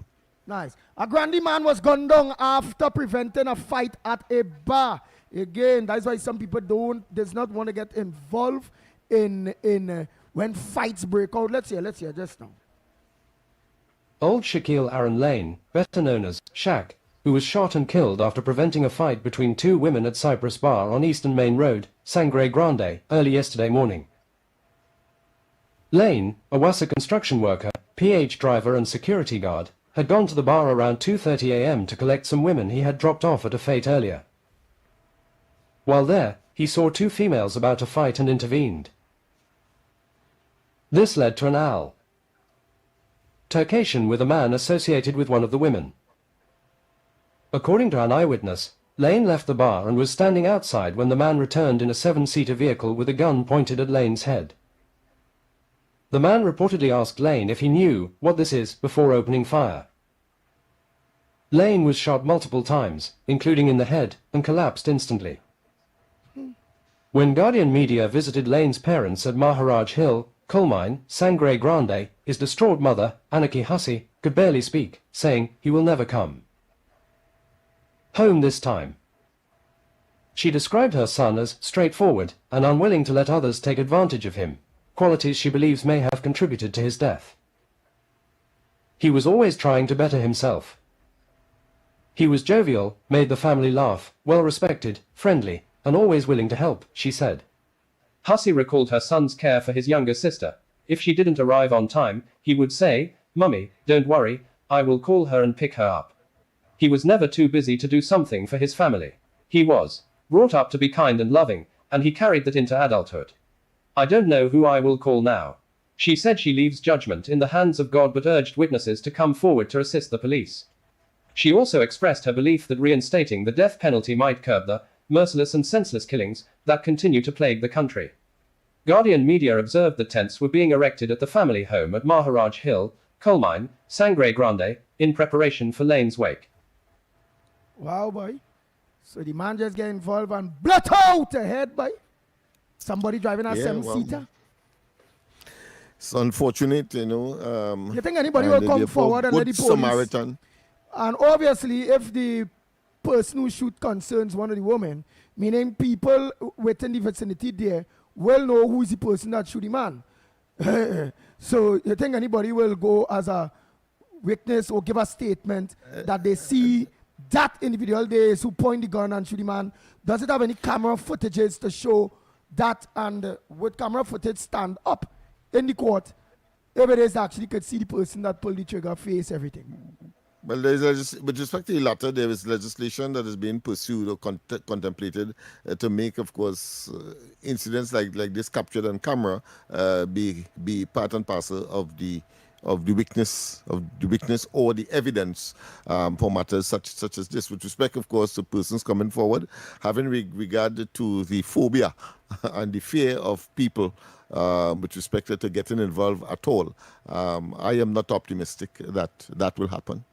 So you don't think they will come forward? Maybe you was there and you saw that that killing there and you see who pulled the trigger and you know the face well, Lennox Smith, would you have go forward and let the police know who is the person you see pull the trigger?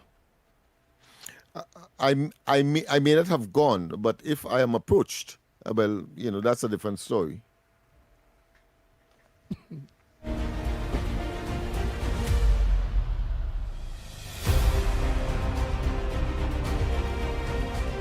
Oui, Papa.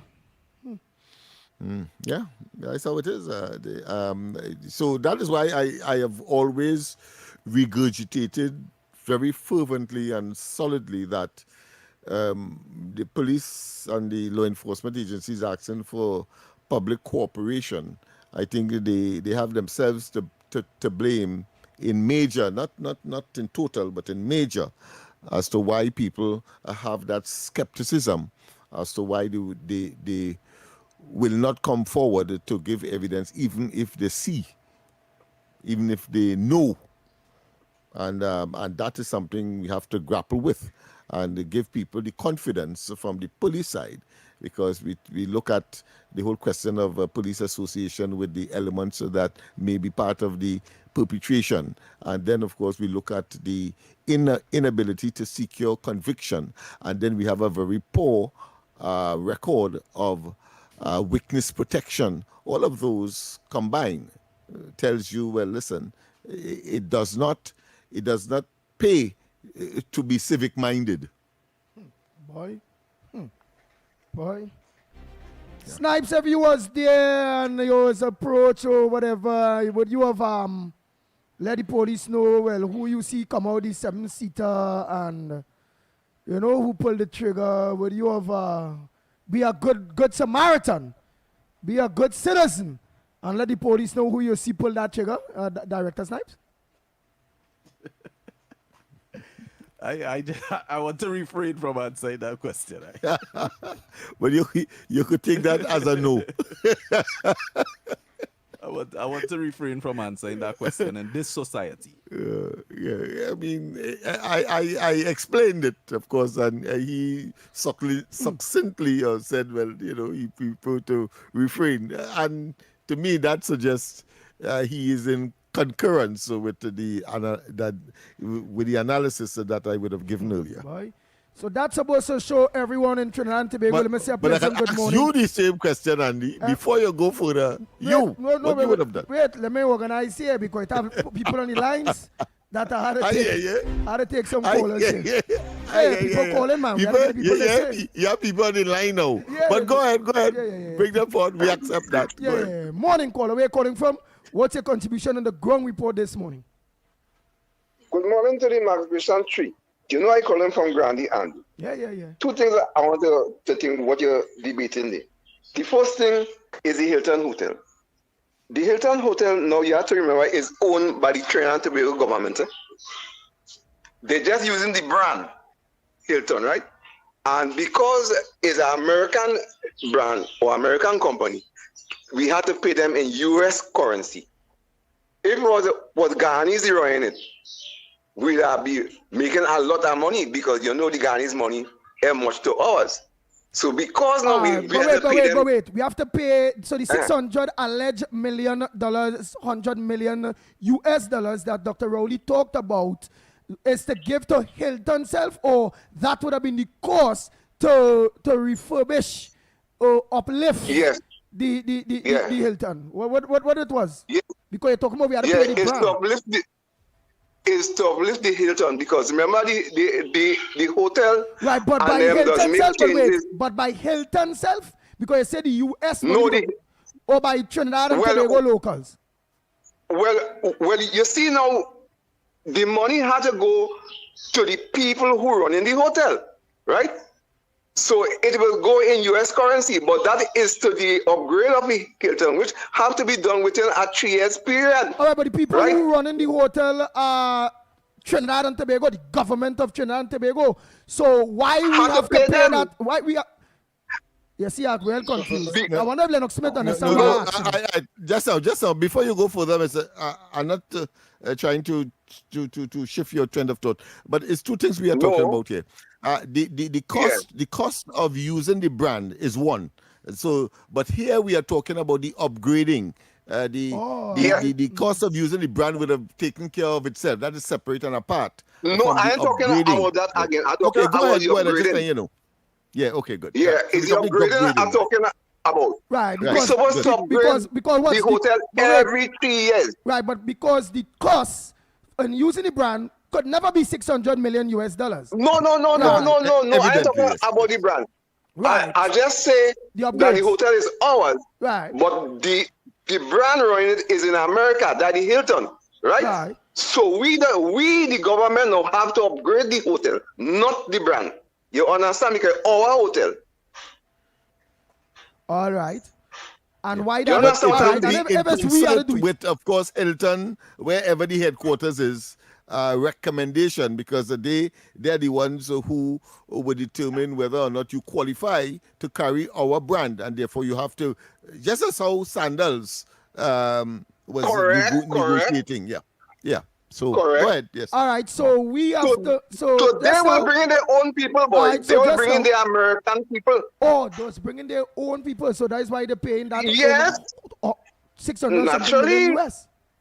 Yeah, you feel them bringing anybody to come and upgrade that hotel? No, right? So this is what has happened, right? So wait. So you are saying wait, because remember we want to make sure everybody catch the drift, because still kind of catch the drift. So you are saying the upgrading of the Hilton Hotel, although it's owned by Trinidad and Tobago, the terms and conditions in upgrading is not that Trinidad and Tobago have to do the upgrade, is that we have to give the $600 million US dollars to Hilton Hotel, Hilton, the brand, where they now will organize and hire contractors and whoever, pay them in the US, hire contractors and organize and do the upgrades themselves? That's what you're telling me? Yes, because I will tell you why it is so. Remember, they have to maintain the brand, right? This is a big thing. You can't let anybody come in to break down them brand. You have to understand it's the brand that is important there. Okay. Lennox, you go check for that. You understand what I'm saying? Check on that for me. But in all practicality, because I have to superimpose the Sandals scenario onto this. Correct. And what will happen? what in all practicality there must be local input. So, but it will be supervised and directed and controlled in terms of quality, in terms of standards, in terms of materials, etc., by representative of Hilton, just as was the case with Sandals. Sandals wouldn't allow Trinidad to just build a hotel just so. They will come in with, of course, they must agree with the space available, the location, of course, the architecture, etc. A major input will be played by, of course, the owners of the franchise. So, but there is a local input as well. Yeah. Okay. That's why you're so right. That's why you use a great man, because you always on your right side, right? All of us have to learn from you, right? I understand that. You're not an easy man. Yeah. Thank you very much for making that so. Andy, I could say more things, but I don't want to keep up because other people have to talk, okay? All right. Okay, so that's why they had to pay it in US. No, well, they could calculate it in US, but of course, at the end of the day, but calculate in US, not because I mean, is the brand? They are saying, look, my hotel, in order for me to function here properly, this is the cost that we have established. Of course, they have converted into TT, where the local input is concerned. So there's a mix. But let's go. We have, of course, the word for today challenge. The word for today challenge. So that feature is now on. I want to give my word one time, but I would prefer to get about 2 calls before. So get to your dictionaries, get to your, whether it be a hard copy or electronic, and tell me. And of course, I will do my best to, off the cuff, to respond to the meaning of the word that you would have called in at this stage. Of course, we have quite a lot of businesses that are being sought, or put another way, that are seeking to get their names in under this particular feature, as is the case. Well, in the case of the Capiche for today, well, we know NLCB is the sponsor of that. So let me give my word for the day then. If it is that no call is yet here, hold 1 minute. Hold 1 minute. We have somebody. Go ahead. We have calls on the line, man. Go ahead, caller. Good morning, Andy. Good morning. Good morning. Talking about geopolitics. Anybody can remember who was helping the ANC fight the apartheid government in South Africa, and who was supporting the apartheid government in South Africa to discriminate against black and dispossess them of their properties? We go pick up on that. Well, if that was a word, I would say Cuba. But this is the word challenge feature, so he come with a whole dissertation. All right, okay, Cuba. So what is the word for today? Yeah, the word for today, tangible. Most people would know that. I didn't want to go too complex this morning. Tangible meaning that, of course, something you could feel, touch, something is practical, something that you can identify with in very practical, in a very practical way, right? Tangible. Wow. Yes, that is the word of the day. But I didn't get a call yet from somebody to give me a word to challenge me. The challenge part of the exercise would not be completed unless you give me a word. So I could say, yes, I know the meaning, or no, I don't know the meaning. Go ahead, caller. Word for today. Yes. Give Lennox Smith a word. Right. Let's see if you know the meaning or you don't know the meaning. Right. I have a word from Mr. Smith. Go ahead. The word is extra sensory perception. It is spelled in one. And it is spelled this way. Go ahead. You listen to me. Mm-hmm. EXTRA, right? Mm-hmm. SENSORYPERCEPTION.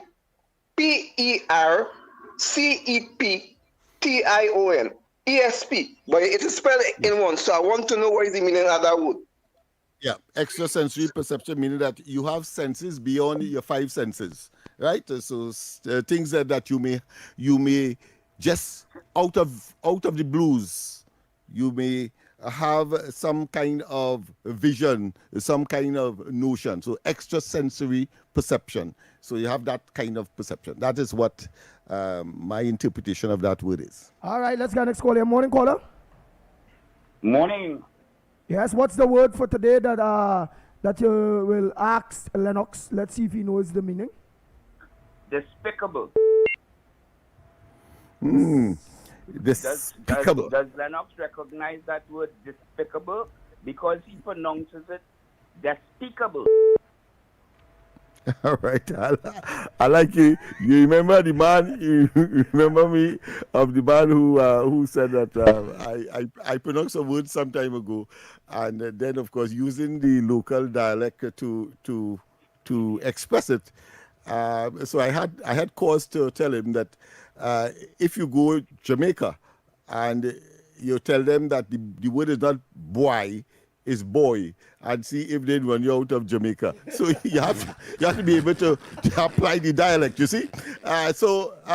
This despicable, it means horrendous, nasty, not conforming with normal morals and so on. Despicable. Yeah. All right. Next caller. Morning.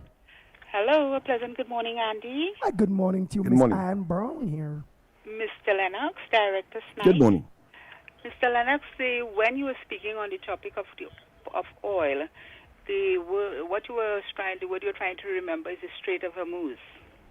Yes, the Strait of Hormuz. That's right. Yes. And my word for today is effervescent. EFFERVESCENT. Have a blessed day, gentlemen.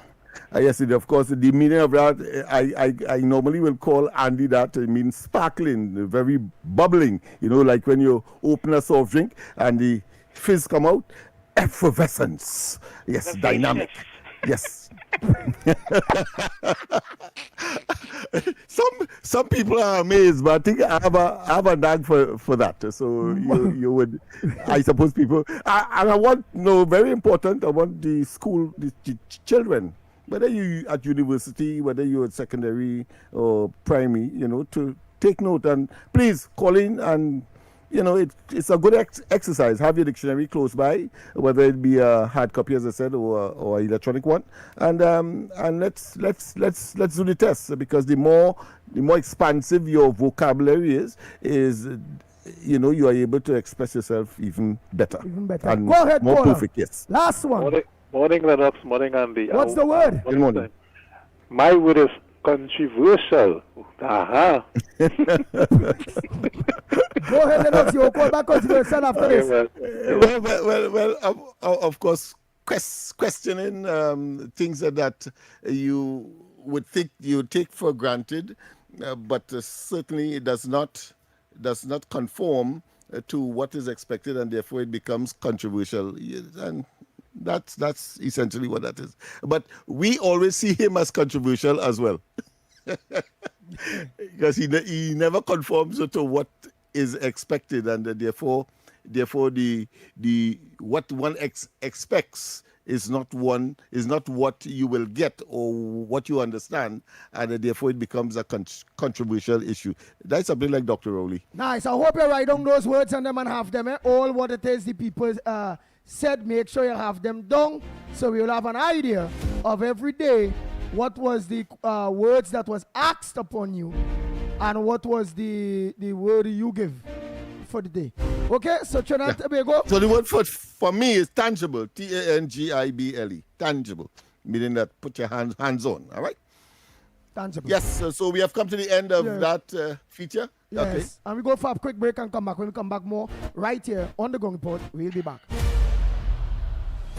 Your stories, your communities, your country. TTT News is everywhere, on the ground, across Trinidad and Tobago, and on every smart device. TTT News, nightly at 7. TTT News, committed, accurate, relevant. Tune in to the Holy Trinity Cathedral program on Talk City 91.1 FM every Wednesday at 9 p.m. Mark your calendar. It's a great way to stay connected with the spiritual reflections, uplifting messages, and community updates right here with us on Talk City 91.1 FM.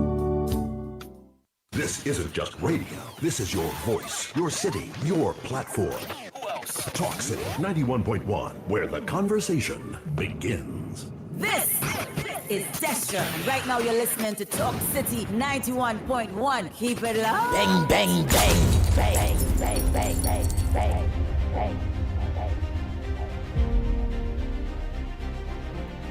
Trinidad and Tobago, we are back. How time flies, eh? Time check. It's 37 minutes past the hour of 8 o'clock, and you're listening to the Ground Report. On the Talk City 91.1 FM, and you're also viewing us and listening to us on our several social media platforms. Nice. So now the lines are open to you, Trinidad and Tobago. Your voice notes and your calls are open. What's on your front burner this morning? You heard the various front burners in which we raised there, right? Which is the Hilton and that cost. All right, let me just take this this voice note here. Andy, see if you could get in touch with Nasser Hussein. He was a forester in Forestry Department. We used to work together.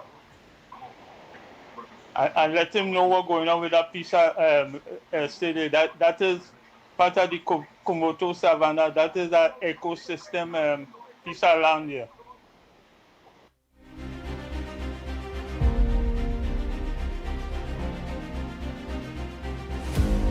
Andy, morning. Lennox, Snipes. Andy, the gentleman who calling and saying that Hilton upgrading their own thing and we have to pay them in the US. As far as I understand from the thing what you all played with Rowley, they say that Venkot was handling that, you know. I could be wrong, but to me, that is what I heard, you know. I'm not sure. And one more thing to mention again, Andy, and I tell you, every week I come in with this, you know. Burn the guns and the drugs in public for me, please. Thank you. Morning, yeah, caller. well, of course, just to correct that, caller is Unicut, not Vemcut. Vemcut deals with vehicles, but Unicut was supposed to be. So we vented that already. Good morning. Morning, Lennox, Andy, director, and all the listeners. I'm back inside again. A second contribution for the morning. Mm-hmm. Let us congratulate the government for bringing a lawsuit against the CPEP board. Now, precedent has been set already with respect to the life support board, where they were found wanting with respect to fiduciary duties, right? So said, so done. Now, we have to listen carefully to our Attorney General. We know the playbook. I'm coming for you, and you. Who was the AG that brought the court action against the people in the Piarco airport? It was JJ, right? With advice from and former Attorney General, a fellow by the name of Ramesh. 2, look what happened when the lawsuit was filed against Malcolm Jones, who was the executive chairman. KCR said, no, you can't file it against one person. You have to file things about the whole board. The end result is they get a 2x4 legal opinion from a fellow by the name of Casey Nelson, and they pull it off. Likewise, when Ken Julian had to account, they pull it off too. So this time, I believe people who squander taxpayers' money will be held accountable. And I believe the former AG, Anand Ramblegan, is prosecuting this case. He has the experience with the Malcolm Jones.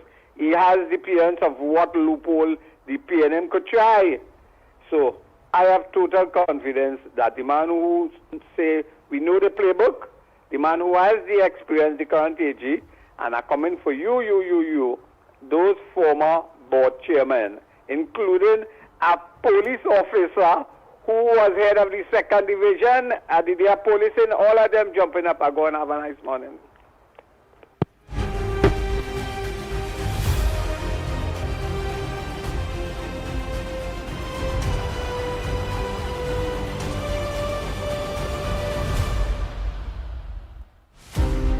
nobody here. So Lennox revealed the news that the refinery could be open as soon as at the end of this year. Now that for me is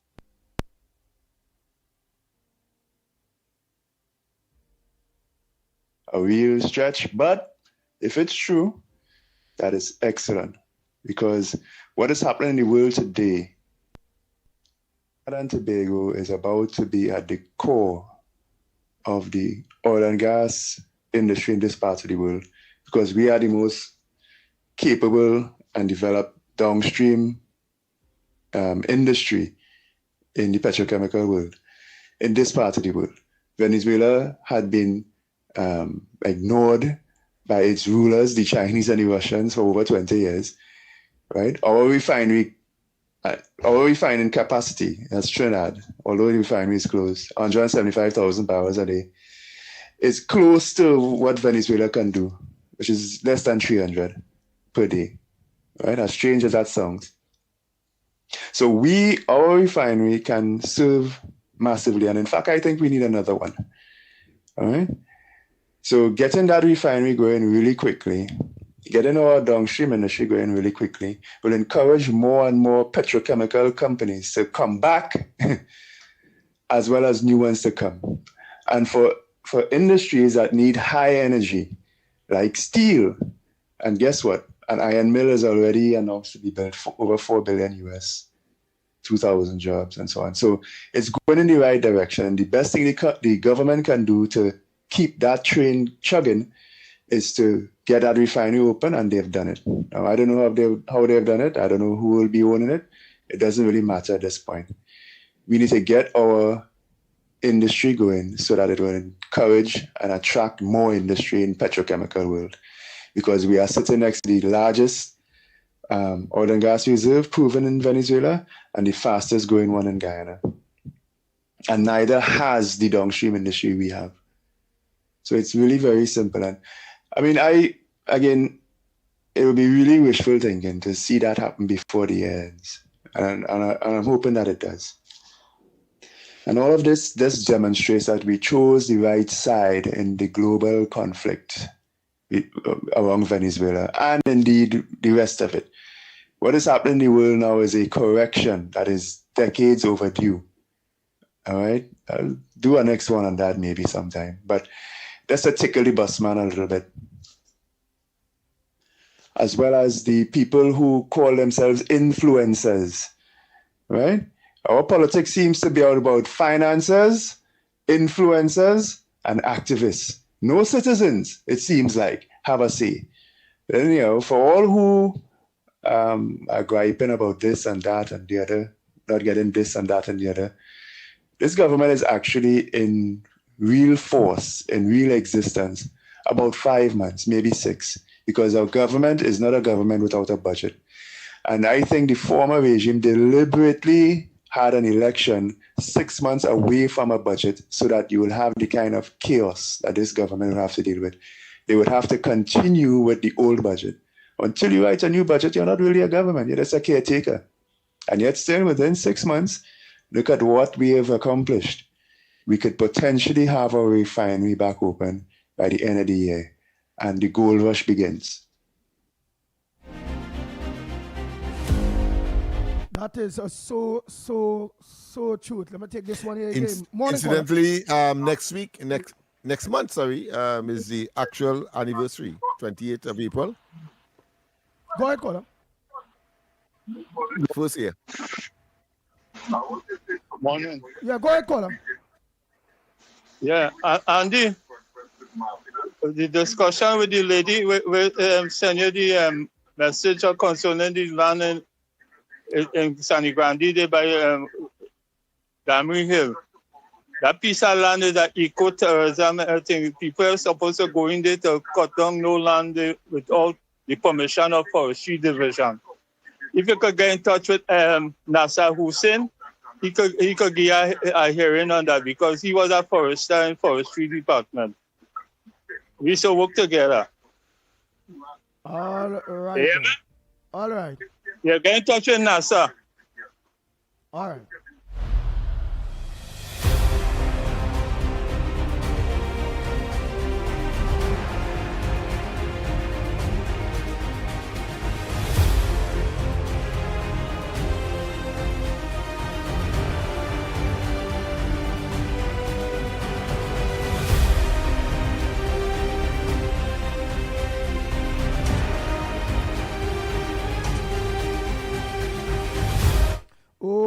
boy.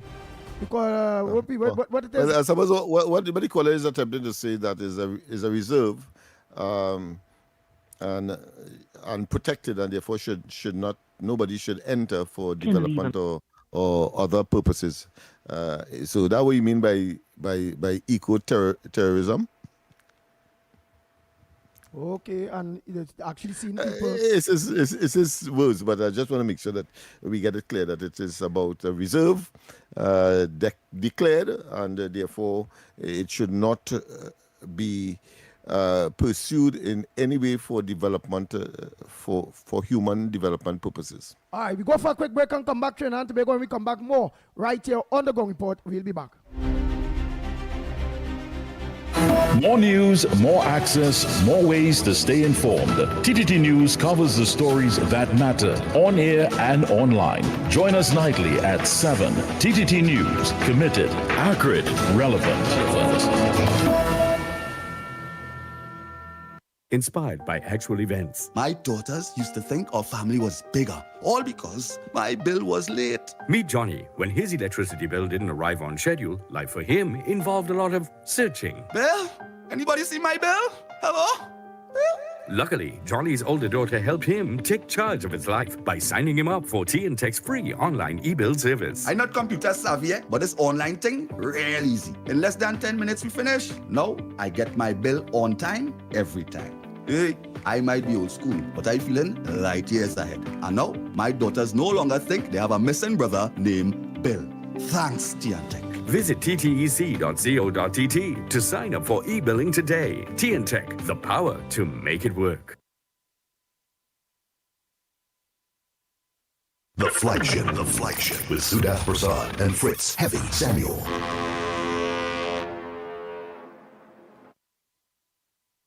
The microphones are down and the boots are laced up. This Good Friday, the top media houses of Trinidad and Tobago are stepping off the air and onto the field. Get ready for the Intermedia Football Cup 2026. Come out and rep your favorite media personalities as they clash for football glory and bragging rights. The best part? It's free. So bring the family, bring your coolers, and don't forget your vibe. Friday, April 3rd, Police Barracks, St. James. It's football, energy, and excitement. Kickoff at 11 a.m. The Intermedia Football Cup 2026, powered by TTT Limited. For more information, like, love, follow us on social media at TTT Live Online. No glass bottles allowed. Intermedia Football Cup 2026. The TTT Intermedia Football Cup 2026, sponsored by Digicel, Sunshine Snacks, Blue Waters, and Stamina Energy. This is Destra, and you're listening to the Ground Report on Talk City. Keep it locked. Bang, bang, bang, bang, bang, bang, bang, bang, bang.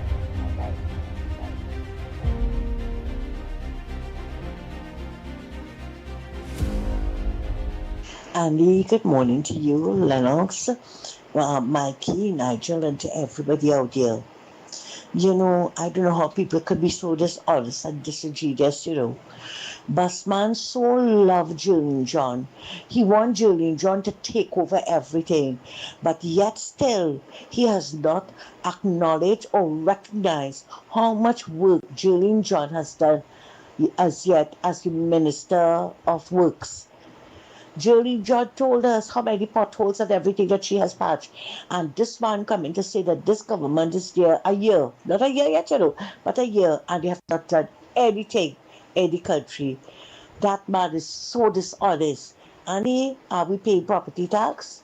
Didn't they strengthen the children's life fund so that parents wouldn't have to be begging with calabash all over the place to raise funds for their children, among other things? You see, that is why we are here to correct the misinformation some of these people are putting out. And I have a challenge for Lennox. Please tell us what is the correct pronunciation for Balize. Thanks.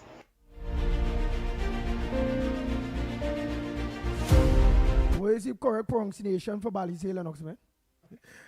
she pronounced it, but I suppose we would have called it a very particular name when we talk about, of course, blood money and there's a word that I was using very frequently during the campaign. No, but I don't think that is Balize is the proper pronunciation for it. I don't think that is the proper pronunciation. Balize, Balisie R, I believe it is something like that. But it's sounding more like Frenchish as well as Portuguese. So I really can't. I really have not focused on the word itself, but I know it's Balize. Maybe because of PNMS you said you never studied that as a word about. Anyhow, call a morning. I know that Balize. Morning, Andy. Morning, Lennox. S-I-E-R. Yeah. Morning, Andy. Morning, Lennox. Andy, I single for the last 9 years plus. I hear the anniversary the 20th next month. I hope somebody could take it in consideration and marry me. Because I suffer for the last 9 years plus. I know who could be that good minister in the cabinet. If you're single, you have to continue that voice. What is this? You have to continue with what? Go ahead, continue with it. All right, Andy. April the 20th is the anniversary. I'm looking for somebody to put a ring on my finger because I suffer for the last 9 years plus. And I was out there getting tear gas and balling. Lennox, remember me, Andy? You was running and the young one was running along, boy. You was balling for me eyes, boy. Yes. Well, I'm looking for a little help. I'm looking for a little help, boy, Andy, boy. I suffer for the last 9 years plus under the last regime. And my people on them Wi-Fi 1024, they're like they're blowing black smoke on me. I hope they can put a ring on my finger next month, the 20th. Bless all the rich and safe, eh? Love. Only on the ground report. Just force you to be out of character. Man, looking for somebody to marry them, boy. What I'm telling you, boy, that man ain't good in the head, you know. Norris always say that. Norris say. Andy, I know I'm telling you, that man is a madman. Maybe they look at the married to the voice. But I don't think. Anyhow, let me not say anything about that. Yes, so what again we have? Busman earlier, Andy, when he made his contribution, talked about, as Ms. Santa Cruz rightly observed, that he's giving commendation to the minister responsible for the clearing up of potholes, having made decisions and having been working. But he said that for the last year, nothing has been done as far as potholes is concerned. But what I thought was hilarious, he usually will give you these kinds of ludicrous statements. He said that vehicles going down in these potholes and they're losing their tires. But and the tires come off. But he does use bus. I wonder what happens there. Boy, boss man really mad, you know. Let me hear really and truly what the man saying truth. Let me hear what boss man saying truth, boy. I'm going back to play that because I say, well, he does use bus. I want to know if the same bus has gone down the same pothole and lose the tires. Now I had to play back that, boy, because I really did hear that and I know I was going to ask you about that. I really was going to ask you, but I never hear about nobody hit a hole and the whole tire gone, he say, you know. Gone, he say, you know. So the car going one way and the man who's steering or who's the driver watching the tire somewhere on the right of him, either going ahead of him or the side of him or the back of him in the rearview mirror. I don't know. That's my interpretation. Dino pothole, that crate. I can understand. A canyon. But go ahead. Boy, let me not study. Let me go back here now to the paper and say it has some other things that are very, very interesting. Very, very interesting. Listen, and this to me, I started to watch it a little different now, even a little more different now. Boy. But listen to news. Riddled with bullets. Murdered business. Omay of murdered businessman's son riddled with bullets. Guy's Trace, North Oropouche, on Saturday evening. Pen fire on the home of the son of murdered businessman Danny Guerra at Guy's Trace, North Oropouche, on Saturday evening, leaving residents shocked and concerned. No one was injured, but the house was riddled with bullets. Residents said the property is located within a gated community with controlled access, requiring identification for entry. They questioned how the gunmen gained access, noting that the main gate is the only entry point. Neighbors are calling on police to question the security guard on duty. Some residents said they are now living in fear following Guerra's killing at his office in Vega de Oropouche and added that his family has been forced to limit their movements for safety. One resident said tensions remain high and warned the situation could escalate further. Guardian Media was unable to gain access to the gated community during a visit. Police investigations into the shooting are ongoing. Home of murdered businessman's son riddled with bullets.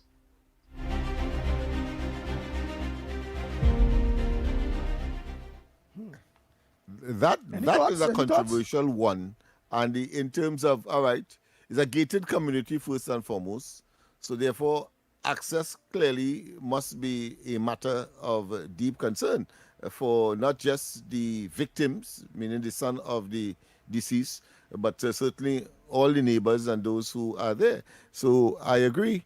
But if you were a security guard at the entrance of that gated community and fellas who are that desperate and show that kind of armament, what you gonna do?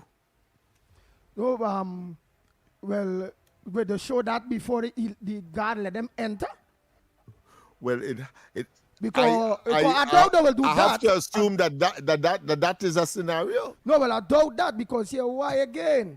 Waiting that time, all right, let me say they show the aggression before and make the guard order them to enter. Is it that they leave one of the boys approach the guard, they went in, sit down like if he's a guard too, one of the boys with a gun to the guard press the gate open, while they're there to make sure the guard ain't call police to let them know, well, look, man, going in there without any approval or anything, that they're just going in. Then they go there, they shoot up, and then what, they come back out? Or the other very simple explanation, the guard may not have been there at all. Very simple. May not have been there at all. So, but of course, the investigation will reveal whether or not the guard was on duty, and then of course the other things will fall into place. But certainly the incident itself is a very concerning one, because as we know it in the East Port of Spain area, Laventil and so on, when that starts, it means therefore there are other things that are going to happen, follow up and all kinds of revenge and so on and so forth. So brace for that. Anyhow, it's 9 o'clock. I'm giving of my own, of the experience that I know. All right, so Trinidad and Tobago coming up next. Off the record with Mr. X and our good friend Stefan. So until tomorrow morning, please go. Don't forget tonight, Corridor Transformation with yours truly, Lennox Smith from 8 o'clock. Trinidad and Tobago again, remember, so long as the holiday falls between the Monday to Friday, we will be working. If it's Saturday, Sunday, well, no. Right? So until tomorrow morning, please God, on behalf of the Ground And just to say, definitely tonight, Corridor will be on. We'll have a special, during the course of the evening, we will be promoting the Corridor back on stream in earnest from tonight. Wow. We are out of here. Your news, anytime, anywhere. TTT News brings you the facts that matter most. On air and online. More ways to stay informed. TTT News covers the stories that matter. Join us nightly at 7. TTT News. Committed, accurate, relevant.